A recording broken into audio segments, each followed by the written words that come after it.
Today, the special session is meant to encourage their philosophical reflection and creative presentation on their own areas of interest. It is a platform to explore their content knowledge and to strengthen their confidence in presenting a paper, and it will be a platform to explore their creativity and to stand before others as a speaker and extempore speaker. Today, we have with us four participants from different universities of our country. They are Mr. Abhinsham Tiwari from the University of Lucknow, Mr. Anupam Chaudhary from Jadavpur University, Ms. Smritimai Basantia from Begunia College, an affiliated college of Utkal University, and Ms. Kashmira Murmu from Ravenshaw University. I extend a hearty welcome to all the participants of today's session. They have been given 10 minutes time for presentation and 20 minutes time for interaction. We have with us the eminent professors like Dr. Ranjit Ghosh, Dr. Paresh Chandra Dasha, Dr. Anup Rai, and Dr. K. Undaran Rao as the esteemed judges. Some have joined and some are yet to join in the session. And today, I can see the faces of the senior professors of the country, Professor Avinash, Professor Jayanti, Professor Anu Rai, Professor Ranjit Ghosh, and others. I extend my hearty regards to them, and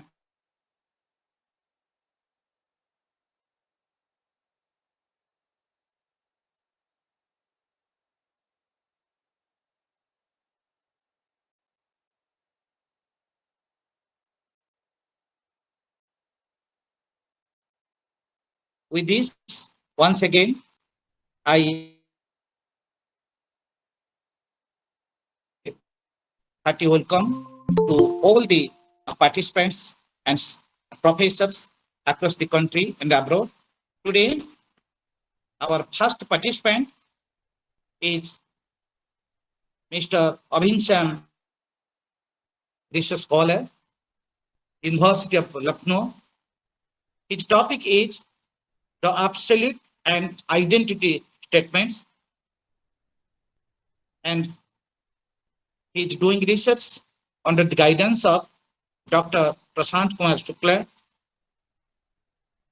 I welcome Mr. Tiwari and request him to present his paper. Over to Mr. Abhinsham Tiwari of University of Lucknow. Thank you, sir. And it is a privilege to present my paper into one of the most famous philosophical exposition in India right now. So this paper is an attempt to develop the idea of how the Fregean notion of sense and reference can be used on the statement Tat Tvam Asi, and consequently show how one can realize the synonymity of Brahm with Atman, assuming that both the terms are referring to the same object factually, and like the realization of morning star at the evening star, which is done by perception, can be realized by specific means of knowledge.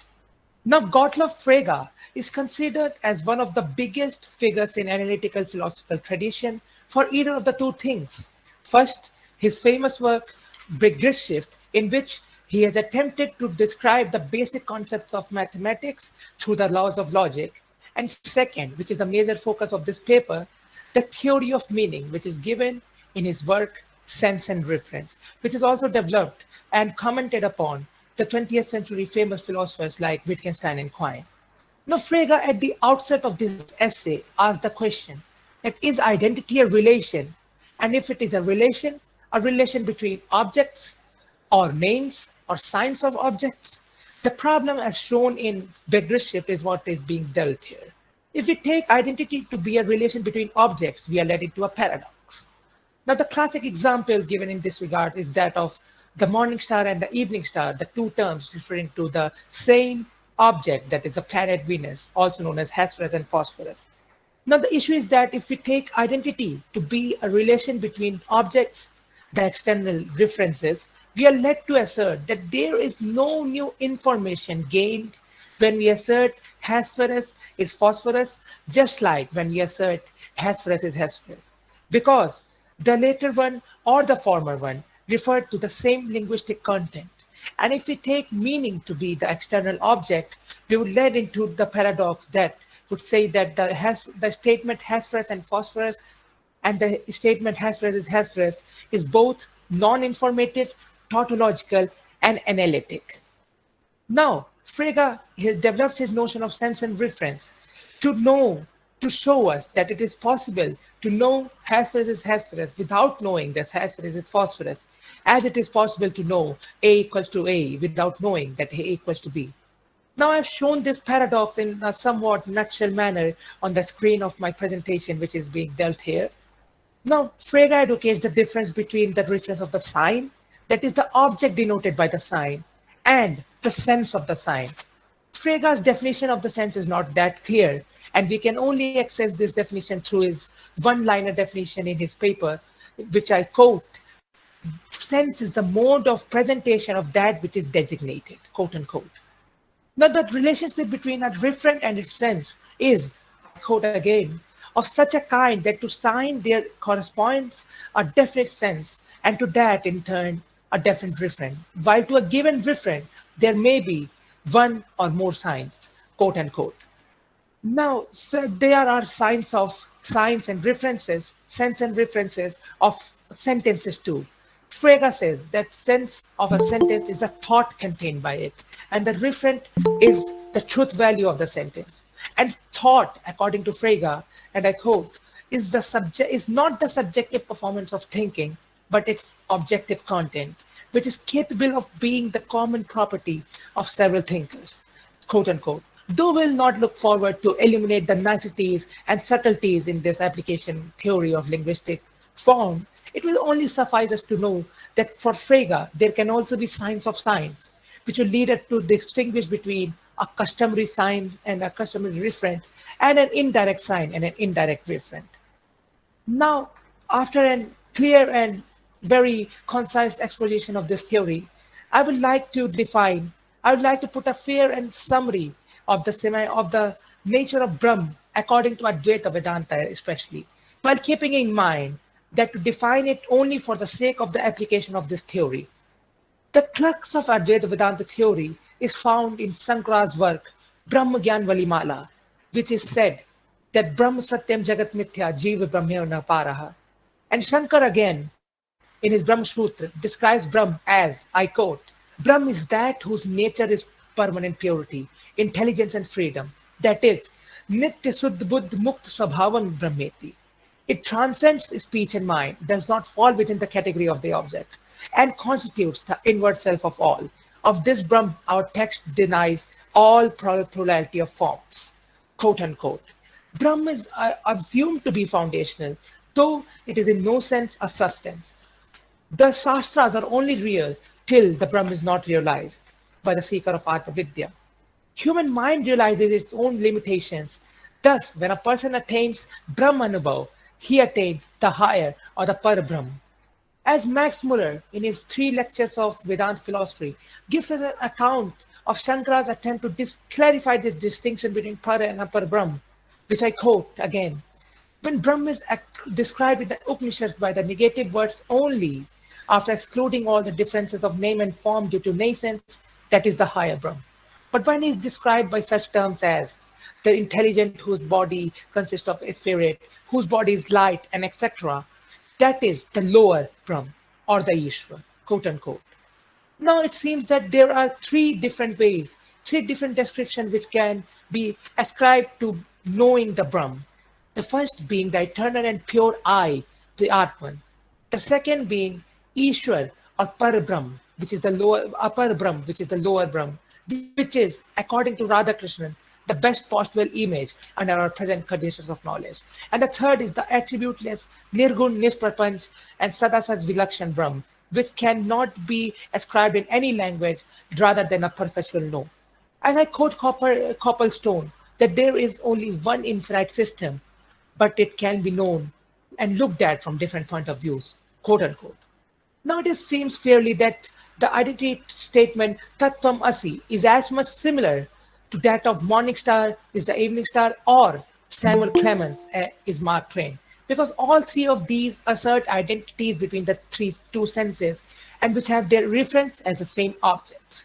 And for the moment that it is assumed that all three statements have reference which can be known or perceived by one way or the other. Now we have so far been acquainted with this distinction of sense and reference and the nature of Atman. We saw in the first section that Hesperus is phosphorus and Hesperus is both in different senses. Tattvamasi too can refer to the same object, that is the absolute, while having two different modes of presentation, that is the Atman and the Brahman, in the very narrow sense of the term. The other four great teachings like Aham Atma Brahma, Pragyanam Brahma, Aham Brahmasmi, etc. recapitulate the same point. Now it is our matter to provide a substantial option to experience this identity between Brahm and Atman where meaning is denotation. Now the traditional way is Shruti, which is the only way advocated in the Brahma Sutra to know the absolute Brahma, as we see Shankara saying in his Brahma Sutra again, Tattu Samamvayat, that is, but that Brahma is to be known only from the scriptures and not independently by any means other established, because it is the main purport of all the Vedanta texts, quote unquote. However, this article differs from Shankara's main attempts to explain the ways to know Brahma, for one can also find another interpretation, an act of apprehension to know Brahma, which I term as moksha. The moksha seems a very unhappy term, as its connotation must be uncomfortably narrowed down to act only as a description of a kind of an act of apprehension. Yet we find that the term is not totally unrelated to this sort of use, as we see that moksha is founded on Atmagyan, which is the knowledge of the self. As I cite Shankara, that moksha pratibandh vitri matram ev atmagyanasya phalam. This knowledge is objective, just like Frege's concept of thought, and it does not depend on the mind, but on the existing fact that I quote Shankara again from his Brahma Sutra, Brahma Jnanam Vastu Tantram, quote unquote. It must be said that the referent, that is the Brahma, once known, does not abolish the sense of duality. Just like when we know the morning star and the evening star refer to the same object, we do not abolish their senses. Gyate dattam na vidyate. To quote Radhakrishnan, we see the same appearance, but give a different value to it. Now, since Brahma is present everywhere, within everything, and is the self of everything, it is altogether impossible that it should ever be the goal of process of going, for we do not go what is already reached. Experience tells us that the person goes to something from himself, something outside of himself. It is now that moksha need not be a newly attained power to perceive supernaturally than we do otherwise. It could be just said and considered as a shift in our perspective to look at the same thing, but from a different point of view. The same act of apprehension which after our knowledge of identity between morning star and the evening star allowed us to view the planet Venus differently can be said to analogously be similar to knowing the identity between Brahm and Atman, which are understood to be different before. To take a passage from Hiriyanna's popular essays, and I quote, the end sought may be already there, yet we may not be able to get at it, owing to some obstacle or the other. To take a typical example, but a trivial example, a person may be so much beside himself as to set about searching for his eyeglasses while he is actually wearing them. Here, attainment consists in the person in question overcoming the delusion into which he has fallen, either by being appraised of the fact by someone else or coming to himself to know it, quote unquote. Now, moksha as an apprehension is a twofold act of denying and affirming. Denying the difference between the absolute Brahm and the individual Atman, and affirming the identity, the Tadatmaya between the two, removing the nescience or the avidya. This shift in our view can then be a sight of the differenceless and unlimited Brahm, which is now a very simpler approach toward identity, because one can know the similarity of the Atman and Brahman by being told by any authority, like a guru or a teaching of Shruti, on whom the seeker has an unwavering faith. To quote Radhakrishnan, to us, from our limited point of view, the soul, with its outlook confined to the body, the senses, and the mind, is the real, and the liberated soul is an abstract entity. Now, the apparent inability of various people to communicate precisely with one another regarding the topics about God, Atman, and Brahman may justly be ascribed on the non-essential or reason-oriented characteristics. It would now be an effort, now be a completely different attempt to perform an Occam's razor to retain the most commonly held senses for this referent from the senses subjected to an individual. But a paper of this length and a presentation of this duration does not allow us to do so. It would then be that the senses describing an indescribable reality are an effort to go beyond the bounds of language. And the paper and the presentation should only be looked as an attempt to clarify the semantical meanings of the words attributed to the absolute. Thank you.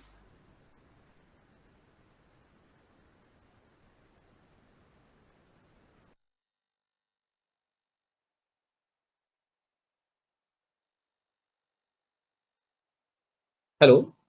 Okay, thanks so much, Mr. Abhinsam Tiwari, for your a beautiful presentation on the theme, the absolute and the identity statements. And you have very beautifully given the identity crisis, and you have given the observation of Monistar and Ebenezer, and try to have your observation on the crisis of identity. And you have also quoted the discussion made by Max Muller regarding the para and the apara, the identity of Atma and the para. And you also refer to Shruti, the only way to know the absolute Brahma. And you have given your observation that how knowledge is objective, like Frege's concept of thought and Brahma Jnanam Vastu Tantra. And you have also taken the concept of moksha on the twofold act of denying and offering, and our limited knowledge gives different views on the identity crisis. And may I request Dr. K. Omnan Rao to carry on the discussion. Okay, Dr. Rao, are you there? Yes, sir. In a while, I'm joining. Just a minute. Bear with me.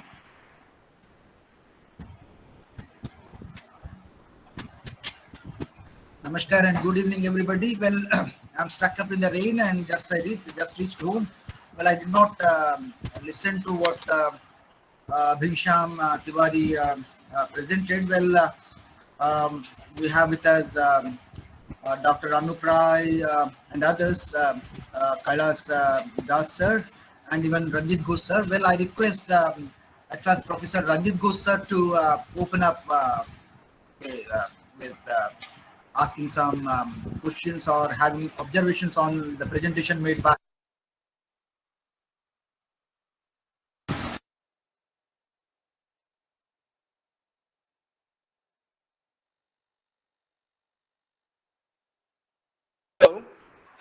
Hello. Hello. Am I audible?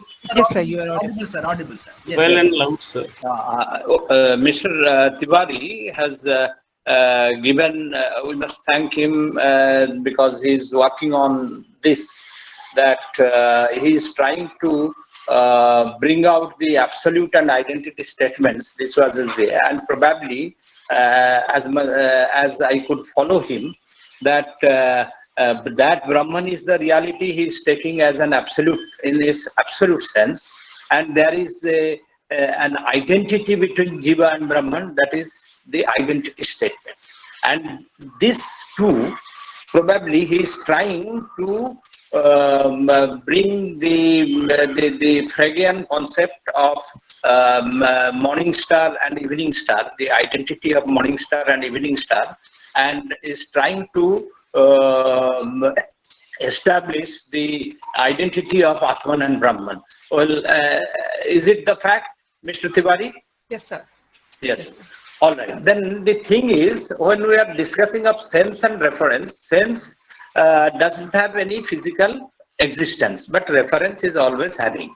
Now, in this context, what would you, how you do mention Brahman, which is having no physical existence, and we just take it and in the way in which we make it a reference point.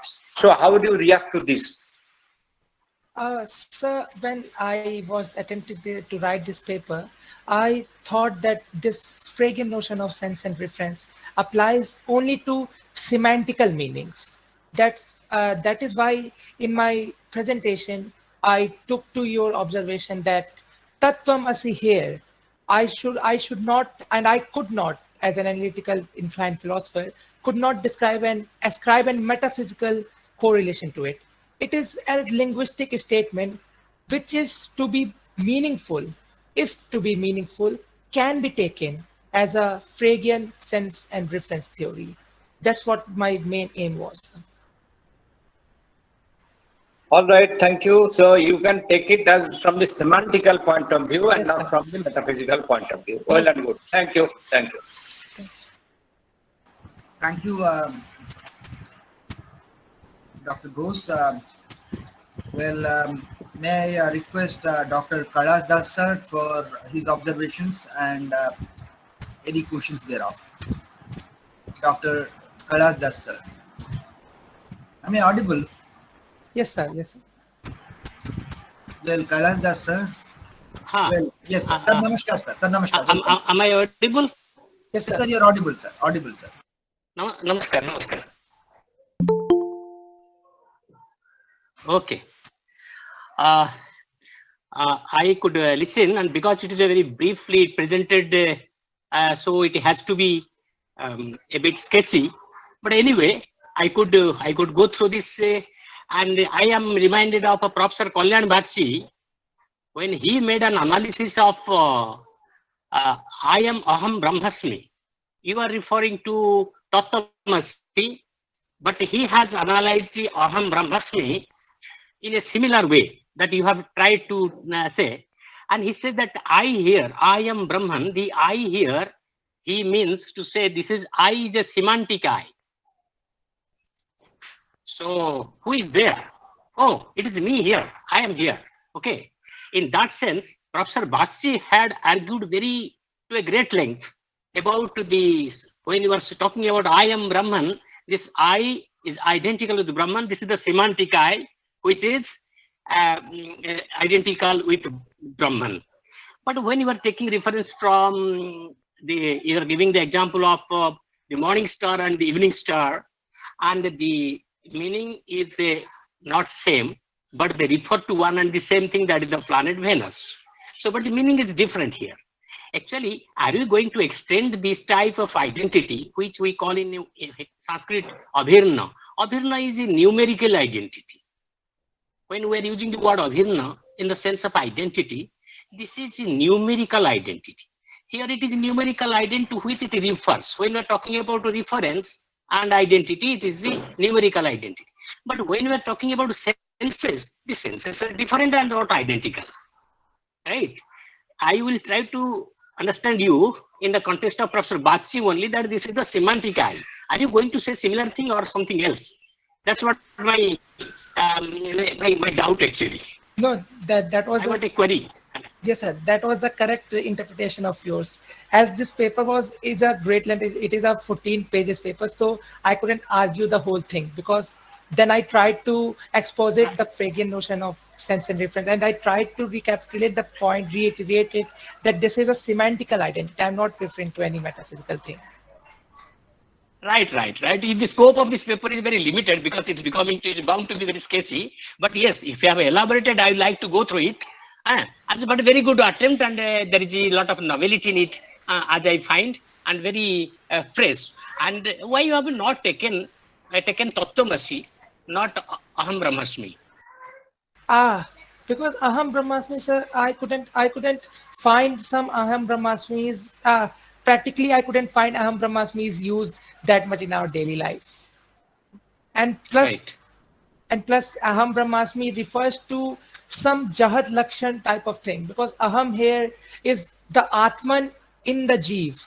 So that would take us very, very Kripkean notion of the term, that my Atman is essential to me in all possible worlds. And that Atman which is essential to me refers to the Brahm, is the same as Brahm. So that thing takes us away from the semantical theory which Frege used to the semantical theory which Kripke used. I thought that, sir. Okay, carry on. Thank you. Thank you, Dr. Das. Well, may I invite now Dr. Anup Rai, then we'll go with others. Dr. Anup Rai. Yes. Sir, namaskar. Mr. Tiwari. Namaste. Mr. Tiwari, you have a very well thought out and well articulated presentation. I should congratulate you for such a beautiful presentation. But I have a problem. What I felt is that it's a small article, because due to paucity of time, you couldn't elaborate, isn't it? But Yes. Your article is loaded with too much of quotations. Rather, you, instead of giving quotations, you give your own views. Those things, those ideas presented in the quotations, you may give your own ideas, but quoting too much doesn't give a very, you can understand. It feels as if you are quoting to just fill up the vacuum. So just take care of it. You have a very bright future, as I feel. And congratulations for this paper. Best of luck. Thank you, sir. Thank you. Thank you so much. Thank you, Dr. Roy. Well, anybody, sir? Avinash Srivastav, sir? Anybody? Anything to say? Well, I am not commenting or asking anything to Mr. Tiwari, because I did not listen to what he said actually, because I was not there. So yes, Avinash, sir. Welcome, sir. Namaskar, sir. Welcome.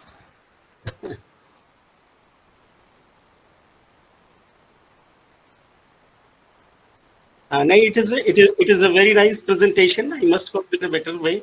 In the sense, he has told me what is the difference between Aham Brahmasmi and Tattvamasi. Therefore, I tell you, it is Lakshana and it is Bhagatyaga Lakshana. It is not Jahad Lakshana or Ajahad Lakshana. It is Bhagatyaga Lakshana. One part has to be left. Tat is means, and Tvam, it is not you, the body, but the body part has to be left. Bhagat Yes. Tyaga, and that Lakshana has been just applicable there. That's why it is called. Yes, It sir. is Bhalakshana. It is pure example of Bhagat Tyaga Lakshana. Yes, yes. And it is a nice paper. He has tried to show the identity between the Atman and the Brahman in a very nice way. Thank you very much for that. Thank you so much, sir. Thank you. Thank you, Srivastav, sir. Well, we have 3 more participants today. If somebody has a pinpointed question, we can wait for 1-2 minutes. Okay, we can go for that. Any pinpointed question? Anybody? I don't find anybody having any question. Well, we should move to the second speaker now. Okay. Thanks so much, Abhin Sam Tiwari, for your good presentation and response. Now, we have our second presenter, Mr. Anupam Chaudhary from Jadavpur University. His topic is critical discussion on Follow the Truth of Ishwar. And it is guided by Professor P. Ghoshal. So I welcome Mr. Anupam Chaudhary of Jadavpur University. and request him to present his paper on the critical discussion on follow the truth of Ishvara. Over to Anupam.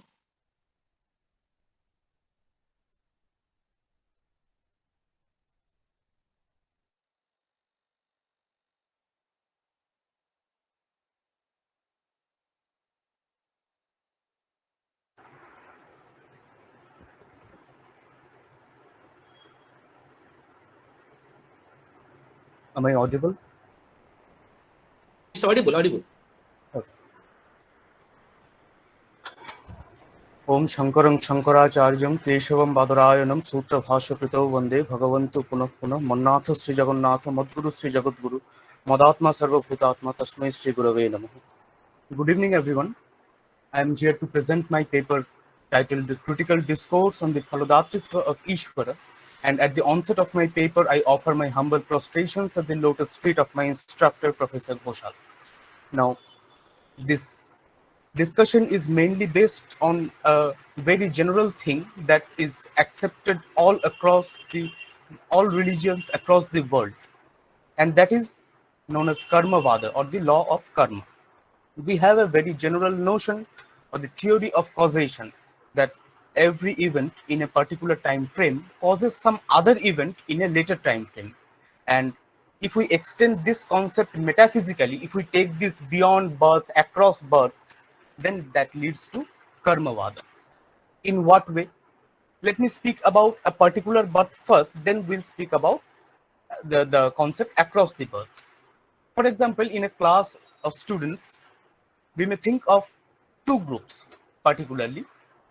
A group that studies quite well, pays attention to the lectures, keeps no work pending, and the other group is just the opposite of that.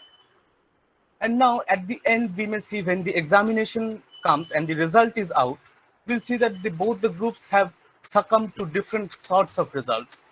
And what has caused their results? What has caused the difference in their results? It is said that their karma, their deeds have caused the difference. Now, it is commonly agreed that individuals succumb to their karma phala, but who bestows it upon them? Who bestows the karma phala on the individuals, on the individual sentient beings, on the individual karta? This is the bone of contention that lies over here in this discussion. The Purva Mivamsakas think of a potency called Apurva, and the Nayayikas think of something called Adrishta, and they consider those to be the Phalodata. In what way? It is usually considered that when a person performs any yajna, any fire sacrifice, for attaining Swarga or heaven after death. Now, that attainment of heaven cannot occur as long as he is alive.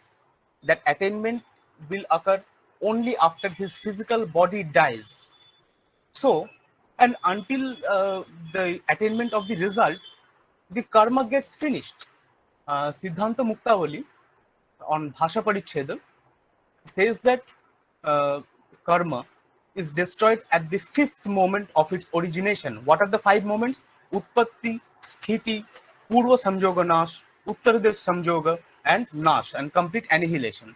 So these 5 moments are gone, and the karma or the particular ritual, that's completely annihilated when the person dies and attains Swarga. So we cannot say particularly that karma bestows the phala on the individuals. Next comes the concept of the individual himself having some sort of control over the phala. And the Shruti Shastra, Srimad Bhagavad Gita, defies this fact completely. It has been said in Srimad Bhagavad Gita 2.47 that karmanya vadhikaraste ma phaleshu kadachana. The individuals have control over the karma or the deeds. It is the deeds which they can operate and not the results of it. And on the other hand, we have the Advaita Vedantins who think of Ishvara, who conceive Ishvara as the Phaladata of the individual. Now, why is there such difference in ratiocinations of different sampradayas. Mainly in the Shruti, in the totality of Shruti, at different places we find that both Ishvara and Apurva or Adrishta, not Apurva or Adrishta directly, but Karma has been denoted as the Phalodata. In what way? We'll see that. Firstly, let's take a look at what Apurva is. Apurva, that Purva Mimamsakas think of, and the Adrishta, that the Nayayikas think of, is basically a potency that's generated after the karma is performed. After the deed is performed, that potency is generated. And that potency in turn leads to the attainment of the phala. This potency resides in the Atman of the doer, and it's said to get perished once the phala is attained by the individual. This is the very basic notion of Adrishta or Apurva. There are minor differences between the two, but they have been analyzed together in this paper. And this conception of Phalodatritva in Adrishta or Apurva is refuted by the Advaitins with logic and with the help of Shrutivakyas too. What do the Advaitins say at first? The Advaitins might say that the individual's deeds vary greatly. My deeds are different from my friend's deeds, and his are different from others. So in that way, since the deeds vary, we need some Chetana or conscious being to bestow the phala on the individual. And Achetana, Apurva or Adrishta cannot be thought of as the Phalodata due to this variation in the obtained phala. This is the very first point. And secondly, it might be said that Shrutivakyas, there are Shrutivakyas which directly affirm the Phalodatritva of Ishvara. What are they? Brihadaranyaka Upanishad 4.4.24 says that Savai Evaha Mahan Ajaha Atma Annadaha Vasudanaha, that Mahan Atman is the bestower of foods, of security, of everything that's basically needed in individual's life. So in that way, the Phalodatritva is basically established in Ishvara by the Advaita Vedantins. But Purva Mimamsakas take a further step ahead in establishing the Phalodatritva in Ishvara, in Adrishta or Apurva. In what way? We'll see that. Purva Mimamsakas say that Shruti itself denotes karma as the bestower of phala. In what way? Shruti says, Swarga kama jajeta, punyo by punyena kanmana bhavati papaha papena. That means in order to attain Swarga, perform this particular fire sacrifice, or one becomes punyavana by doing virtuous deeds, and one becomes a papi by doing vicious deeds. So in this way, Shruti points directly towards karma to be the bestower of phala. But karma gets destroyed at the fifth moment, that we have already seen. So in what way can we maintain the authority of the Shruti Vakyas? For this purpose, they have thought of the potency that's generated by these karma, which reside in the Atman, called Apurva by the Mimamsakas and Adrishta by the Nayayikas, and that in turn bestows the phala on the individuals. Moreover, the Purva Mimamsakas go a further step ahead and show that you cannot establish the Phalodatritva in Ishvara. What is the reason? Because Ishvara is considered to be Brahma Rupa. Ekarasha means unvariegated, it's unified, it's one. And one single cause cannot lead to various varied effects. Individuals' deeds and their results vary. But if we consider one unvariegated Ishvara as the Phalodata, there comes an untenability. In what way? One single cause cannot lead to various effects. That might still get refuted by the Advaitins, and with that fear, they say one more thing, that Ishvara would fall accused of some vices like partiality and pitilessness if he is considered to be the Phalodata. Moreover, the Purva Mimamsakas say that the Apurva might be considered as Achetana, but there is something called pravritti or sanskara or tendency which makes it bestow the phala on the individuals. In what way? The Puromimamsakas give the example of a palm leaf mattress. Here in Bengal, we call it chatai. The palm leaf mattress, which has been kept rolled for very long time, once we open it, it gets rolled back to its previous position. Now that's samskara, or tendency to roll back. In the same way, it's the tendency of the apurva or adrishta to bestow the phala on the individual. This is the ratiocination of the Purvamimamsakas. And what do the Advaitins say in final refutation? We'll see that over here. Yes, the Advaitins say that you are giving Shrutivakyas in support of karma as the bestower, and we have Shrutivakyas in support of Ishvara as the bestower. What are they?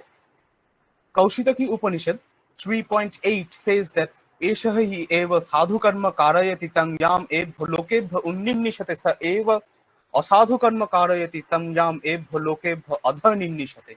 With the desire of lifting someone to the higher heavens, the Ishvara makes them do virtuous deeds, and with the desire of making someone go to the lower, I'll not say heavens, hells, to the Patala Lokaha or Naraka, he say the Ishvara makes them do vicious deeds. Not just that, even the Smriti Shastra, Bhagavad Gita, in the Bhagavad Gita 7.21 and 7.22, Sri Krishna very openly says that yo yo yang yang tanung bhaktah shraddhayarchi tumichhati tasya tasya chalang shraddhang tameva vidadhamaham.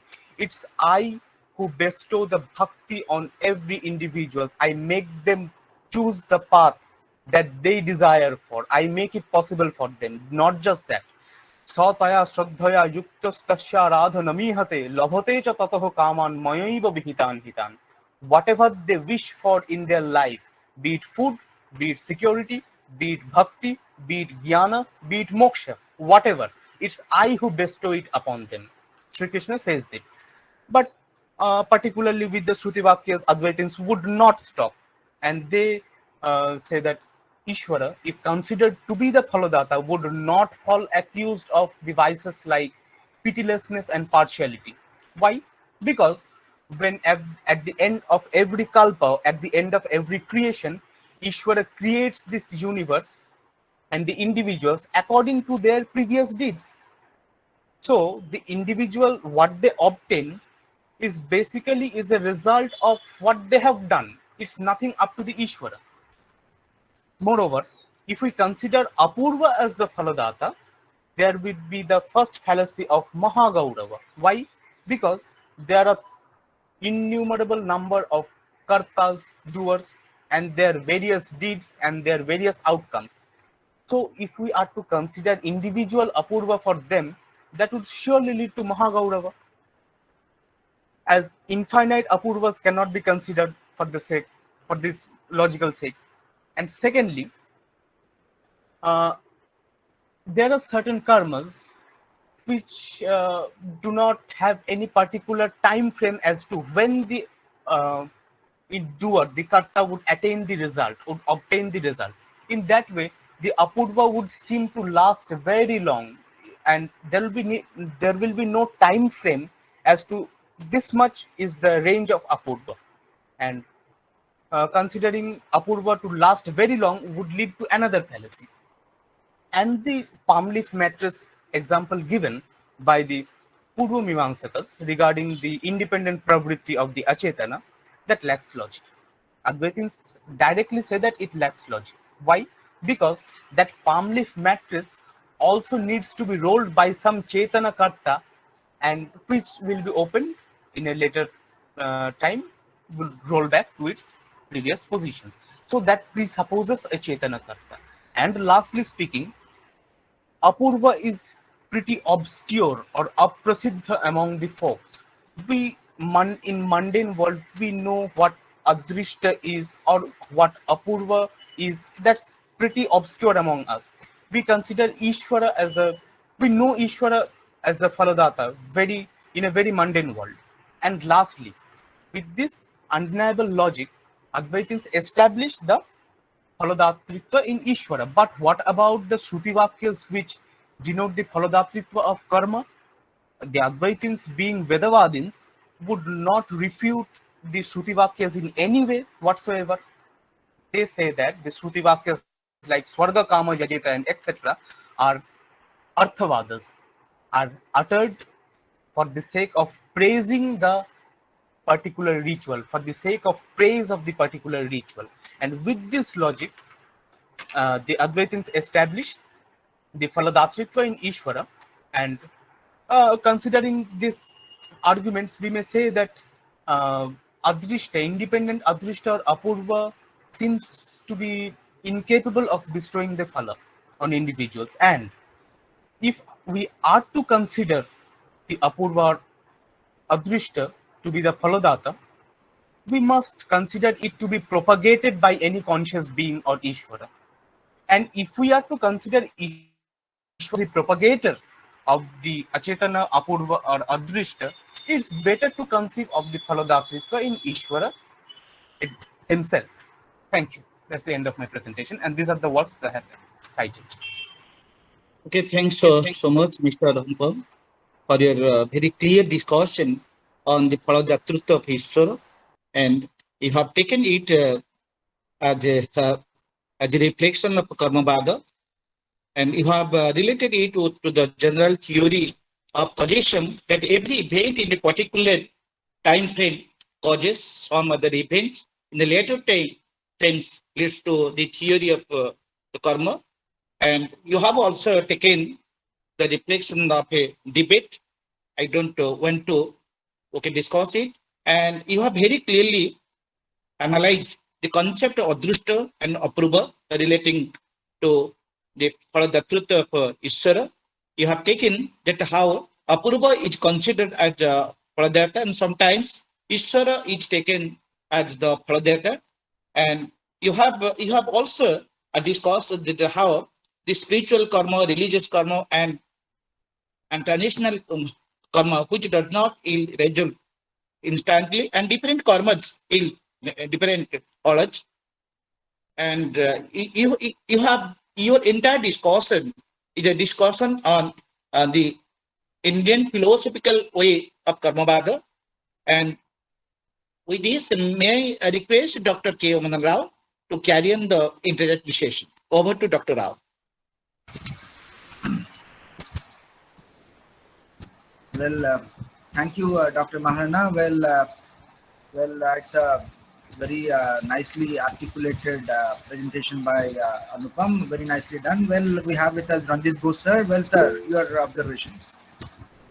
Dr. Ghosh, sir. Hello. Am I audible? Audible, Yeah. sir. Yes, sir. All right. Thank you, Dr. Rao. We must thank Mr. Anupam Chaudhary for his presentation, brief presentation, of course. But one thing that is bothering me is this, that the differentiation between Adrishta and Apurva. Because you see, Adrishta is propagated by the Nayayikas, whereas Apurva is propagated by the Mimamsakas and Vedantis. And Adrishta is associated with the pre-existence of action, whereas Apurva is linked with the post-existence of actions. Now, the thing is, is it not the fact that the things should have been regarding the Phaladata, the things should have been the other way around? Because Nayayika is a realistic philosophy and Vedanta, Mimamsa, they are propagating an idealistic philosophy. This is one question. And the other one is, can we not relate this with the Sadeha Mukti and Videha Mukti, which would be suggest for the Karmavadins? These two questions, I think, otherwise the presentation is very nice. Please try to answer this. Okay, thank you. Yes, firstly speaking, the Nayayikas think of Adrishta, and that Adrishta is existent even before any sort of deeds is performed. Yes, that's the concept of the Nayayikas. But the Adrishta has also got a function. Adrishta also functions as a potency which bestows the phala. Eliminating the previous characteristic of Adrishta, I have analyzed particularly this potency thing. The Apurva and Adrishta both are considered to be potencies which bestow the phala. I have tried to refute this thing from the perspective of the Advaita Vedantins. Firstly, and regarding the moksha of the Karmavadins, yes, after all, Sadeha Mukti or Videha Mukti, Jivan Mukti or Videha Mukti, whatever it is, it's possible. Videha Mukti would be possible only after the whole of the Mula Vidya is annihilated. Without the annihilation of Mula Vidya, Videha Mukti is not possible. Even the Jivan Mukti Yogi, the one who has attained the liberation while living, he would continue to see the differences. He might not get affected by it, but he will perceive the Veda in this world just due to something called avidya lesha. When the sun goes down the horizon in the western sky, there is diffuse sunlight in the air. Even after the Mulavidya is also annihilated, there is some diffused sort of avidya thing, and that continues to function. That's called avidya lesha. So Videha Mukti is surely possible, but the whole of ignorance needs to be annihilated. All right, thank you. Well, thank you, Dr. Ghosh and Anupam. Well, before moving to Kailash Das sir, may I request our admin Pramod Das sir to have his observations. Pramod Das sir, because you are working maybe in this area. Okay, maybe that would be useful. Okay. Okay. Well. Let us move to Kailash Das sir, please, sir. Your observations. And then we can take the questions that are there in the chat box. Thank you, Mr. Anupam. For every this paper is referring to Indian philosophical traditions, and especially I have referred to the Vedic traditions, Vedanta tradition. And suppose we are a layman, I don't have a technical question. Can we discuss from that point of view? That when someone asks when we will get liberation to any ordinary person, and your answer is if after death, so what to do to get liberation? Now we should die. And how to answer such a question from this context, number one. Number two is that why we need this Adrishya and Apurva and Ishvara, all these things, in order for the karma phala to be there. Why karma phala is according to this Jaina philosophy? It cannot give the fruits itself. Automatically the fruits will entitled to get without having the help of an Ishwar or this Adrishta or this potency. This potency can be interpreted as a law that which automatically gives its results, irrespective of any Ishwar existing or non-existing. Should we dispense with an Ishwara as per Jainism? Can you reflect over it? Yes. But your paper is very nice. I am not asking a technical question. Don't be serious about this technique. Yeah, sure. Firstly, regarding what if someone asks what should you do in order to get moksha and we should die? That's the first question. Answer. In mundane world, in our level of transactional world, moksha is, or liberation, mukti, whatever it is, it's very wrongly interpreted. It's considered to be swargalabha. Any individual in the transactional world would do some good deeds in this world in order to attain some good results in afterlife. Moksha is not afterlife or before life. Moksha is getting free from this, because if we have swarga after this life and our bhoga gets ended there, we'll be again thrown back into the sky and we have to descend to this place. This is the first thing. Moksha in this sense of Videha Mukti and Janma Mrityu Chakra Chinna, and all these concepts are pretty obscure among individuals. And secondly, speaking about why do we need to conceive of Ishvara? Why can't we think of individuals attaining karma phala just like that, just for the sake of karma, or just as a law that bestows the phala? Yes, speaking about the law, let's speak any of the law that's currently prevalent in the country. Now, that law has also to be propagated by any conscious being. Any law cannot be propagated without any conscious being to make it work. Let's take any law, for example, we must not stand on the footboard of the railway, of the train. That's a law according to the Indian Railway Act of 1989. So there must be some individual conscious being who has made this law. This law just cannot pop up on itself. Therefore, for considering any law to be at work, we must consider a Chetana lawmaker behind the scene. Okay. Okay. Okay, thank you, Dr. Das. Well, before moving to Dr. Anup Rai, well, a beautiful question that I can see in the chat box by Bhimsham Tiwari. Well, he says, how to define Ishvara here? Well, taking from what, well, Bhimsham, would you like to ask personally? Would you like to ask, or should I ask on your behalf? Yes, sir, you can ask from my behalf, sir. Okay. So first of all, taking from what Dr. Das said of bringing in Ishvara here, the necessity of Ishvara here. So in the similar light, will even Bhimsham finds a problem. Say, how do you define Ishvara here? Okay, how do you take him? So first of all, the problem hangs in there. Now, then again says, if at all you say Ishvara is the guide of everything that we do, then he says there are various evidences where to take that karma and karma phala, the connection is already there without any guide being there. So how to take these two issues? First of all, how do you define Ishvara here in this context? Number two, is Ishvara is so necessary as a guiding principle? Okay.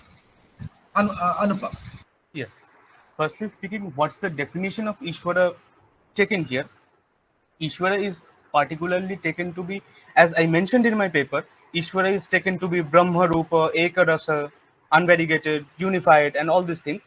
Ishvara is nothing other than Saguna Brahman. It is the Brahman. But when the reflector, this thing of Ajnana or Avidya comes, this becomes, if this is the Brahman and this is the reflector, on the presence of the reflector, this Brahman becomes Ishvara, and this reflection becomes Jiva.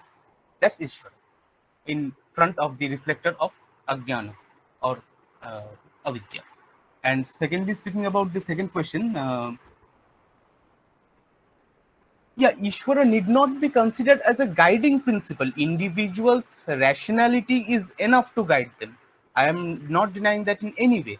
But speaking about this sequence, karma and accordingly karma phala. If I have done some good thing, I obtain some good thing. If I have studied well, I secure good marks. If I have not studied well, I fail in the examination. This sort of sequence has been maintained by some sort of law, and that law needs to be propagated by any Chetana or conscious lawmaker. That's the point.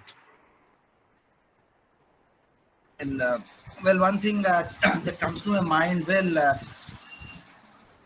when we say, as you say, we do a good act and we think of a good result. Okay, so a problem hangs in there.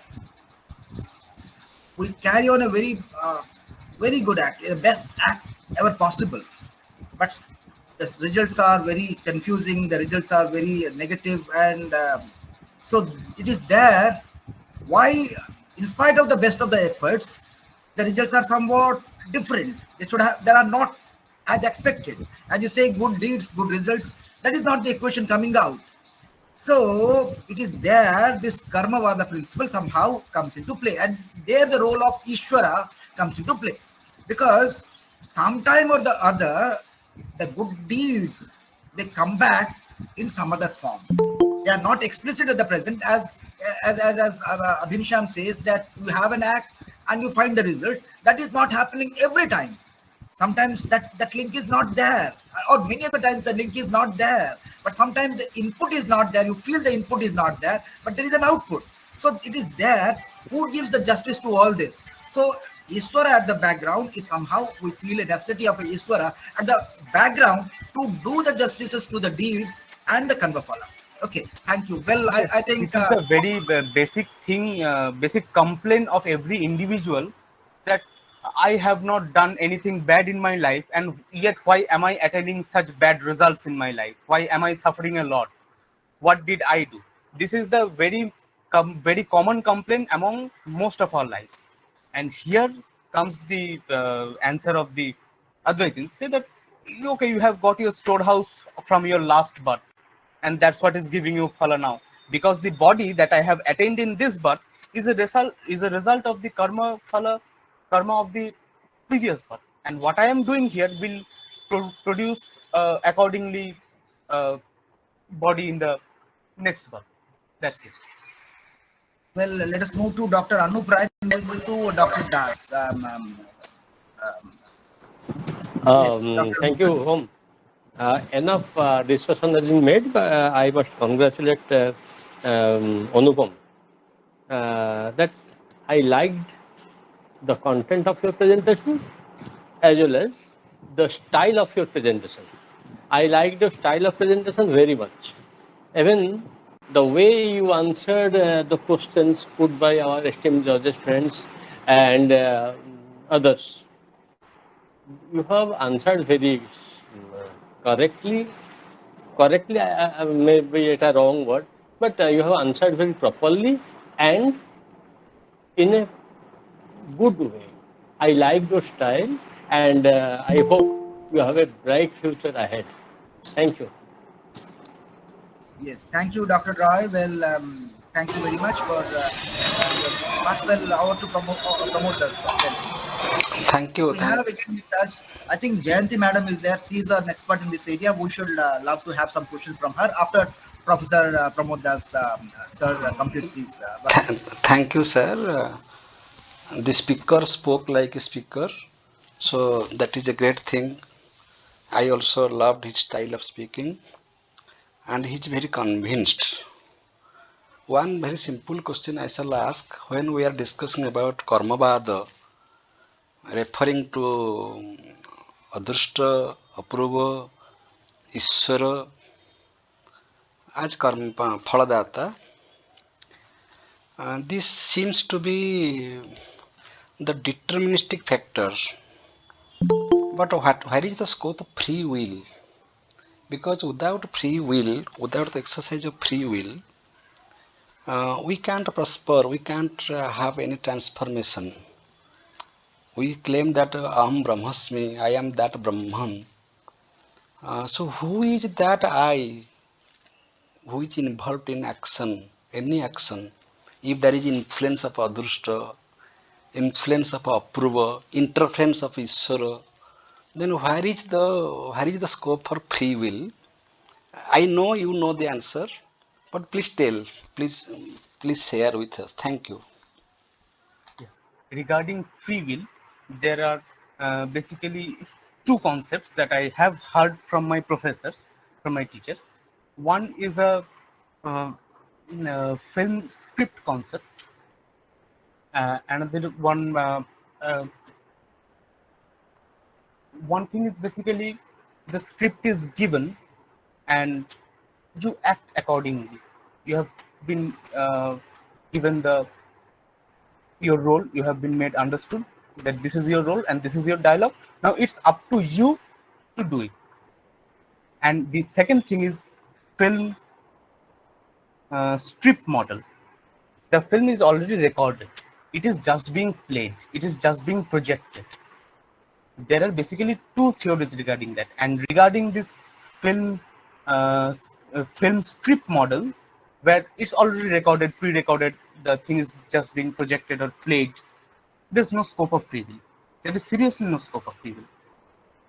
And yes, if we consider this to be like a film script model, we are being given the thing, that's your role and that's your dialogue.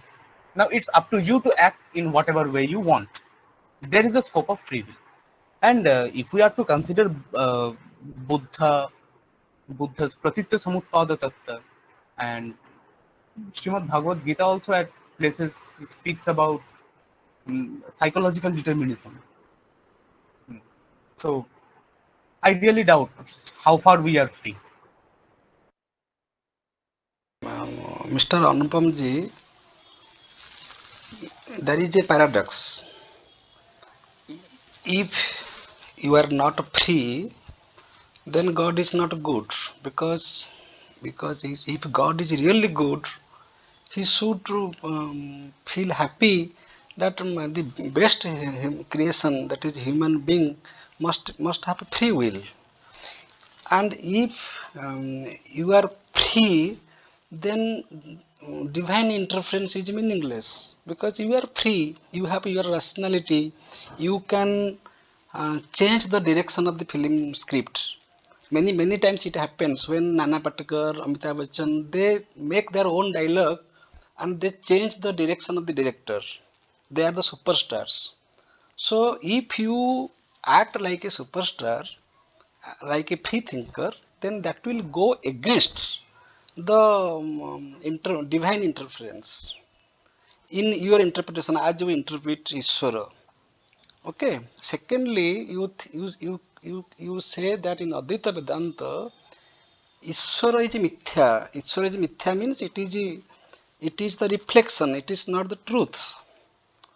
It's not the reflection. It is the original when the reflector comes in front.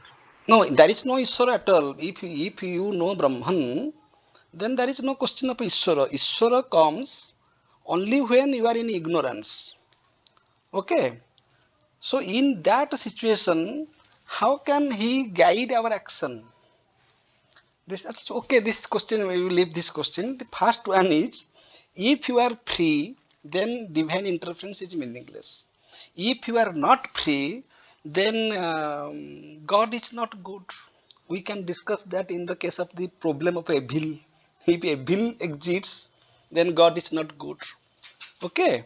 So my question is, being a human being, should we rely on our free will, or we should leave everything on Adrushta, Apruva and Ishvara?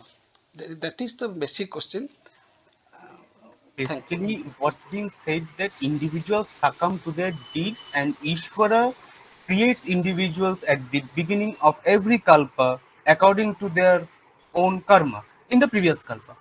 So there is a scope of free will. Without the scope of free will, there would come no discussion of ethics.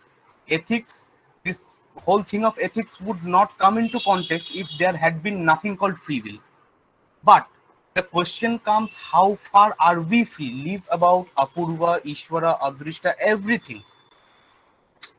Speaking from Bhagavad Gita, speaking about psychological determinism, even our psychology, what we think, what I am, for example, Professor Das has asked a question, and maybe next is Professor Ghosh, and he will ask a question, and what will I think regarding that? Even is that's determined. In what way?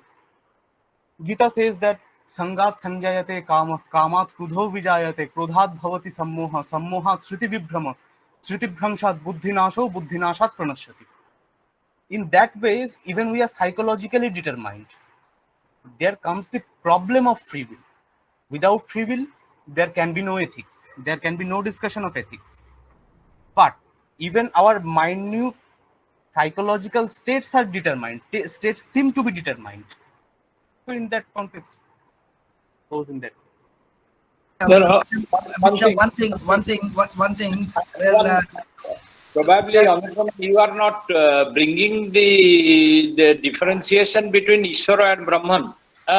Just you have related the issue because in the context of Adrushta, Ishvara has been discussed, but in the case of Apurva, the case of Brahman has not been discussed. Probably for that reason you have brought. Is it the fact, Ishvara? The thing is that Purvamimamsakas don't consider Ishvara or something like that. Naiyayikas think of Ishvara, but Naiyayikas Ishvara ultimately, from when do Naiyayikas conceive of Ishvara? We find that in Nyaya Kusumanjali of Udayana, the proofs of the existence of Ishvara. Regarding the propagation of the Adrishta, role of Ishvara has not been discussed in Nyaya.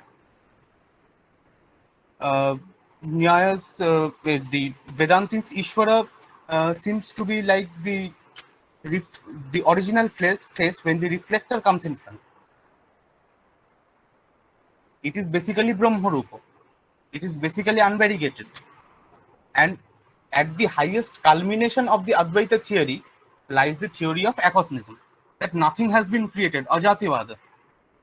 So when nothing has been created, all of this is illusion. So where comes the question of ethics? Where comes free will? Where comes Ishvara? Nothing. All these are delusions. Something like that, which Gaudapada explicates in his Mandukya Karika. Okay, thank you, Anupam. Well, to the previous question, let me have something like this. Well, accept that God is good and He has given us free will. Okay, let us go on to accept this, that we have a free will. But free will does not come free. Free will does not come free. It comes with a responsibility. So who fixes this responsibility? It is Ishvara. So that's how Ishvara also comes into picture. And fixing the responsibility, Ishvara is never bad. So still having fixing the responsibility, Ishvara is no way bad, or we cannot say he's not good. So that's how being good, giving us free will, and at the same time fixing the responsibility in the entire scheme, God is no way denied of his benevolence. So that's how we can address to this situation put forth by Pramod Kumar Das. Well, thank you. Well, I wanted to have a comment by Jayanti madam. Well, she is there. She is working in this area. Well, I request her, please, madam, please. Thank you, sir. Thank you, Anupam. I was just listening to you. I don't want to put any comment on your paper. I just wanted to know that your opinion regarding your views regarding Advaita and Visishta Advaita. Something needs to be very clear. Like when you are doing some kind of research on Advaita Vedanta or Visishta Advaita or concept of Ishwar.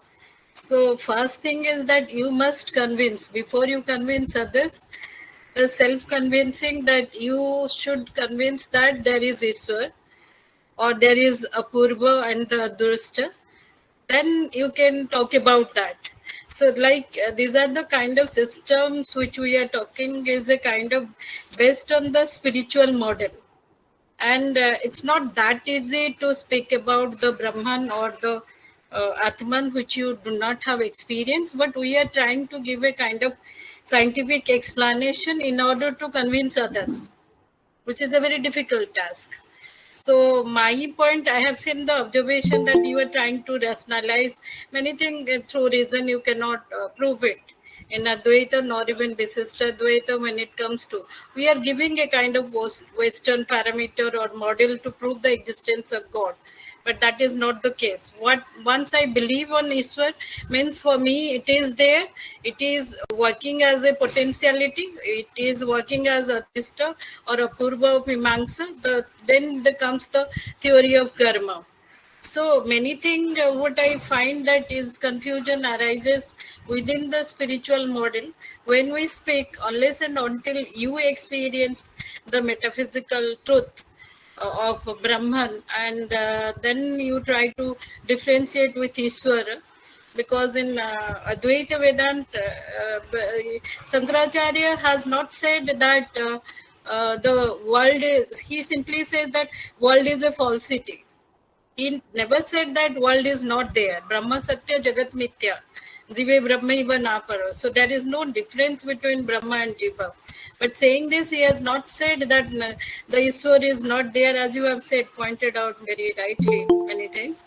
But my just query is that what do you think that the difference between Saguna Brahma and Niguna Brahma, and what is the role of absolute in case of Vedanta philosophy? How do you see?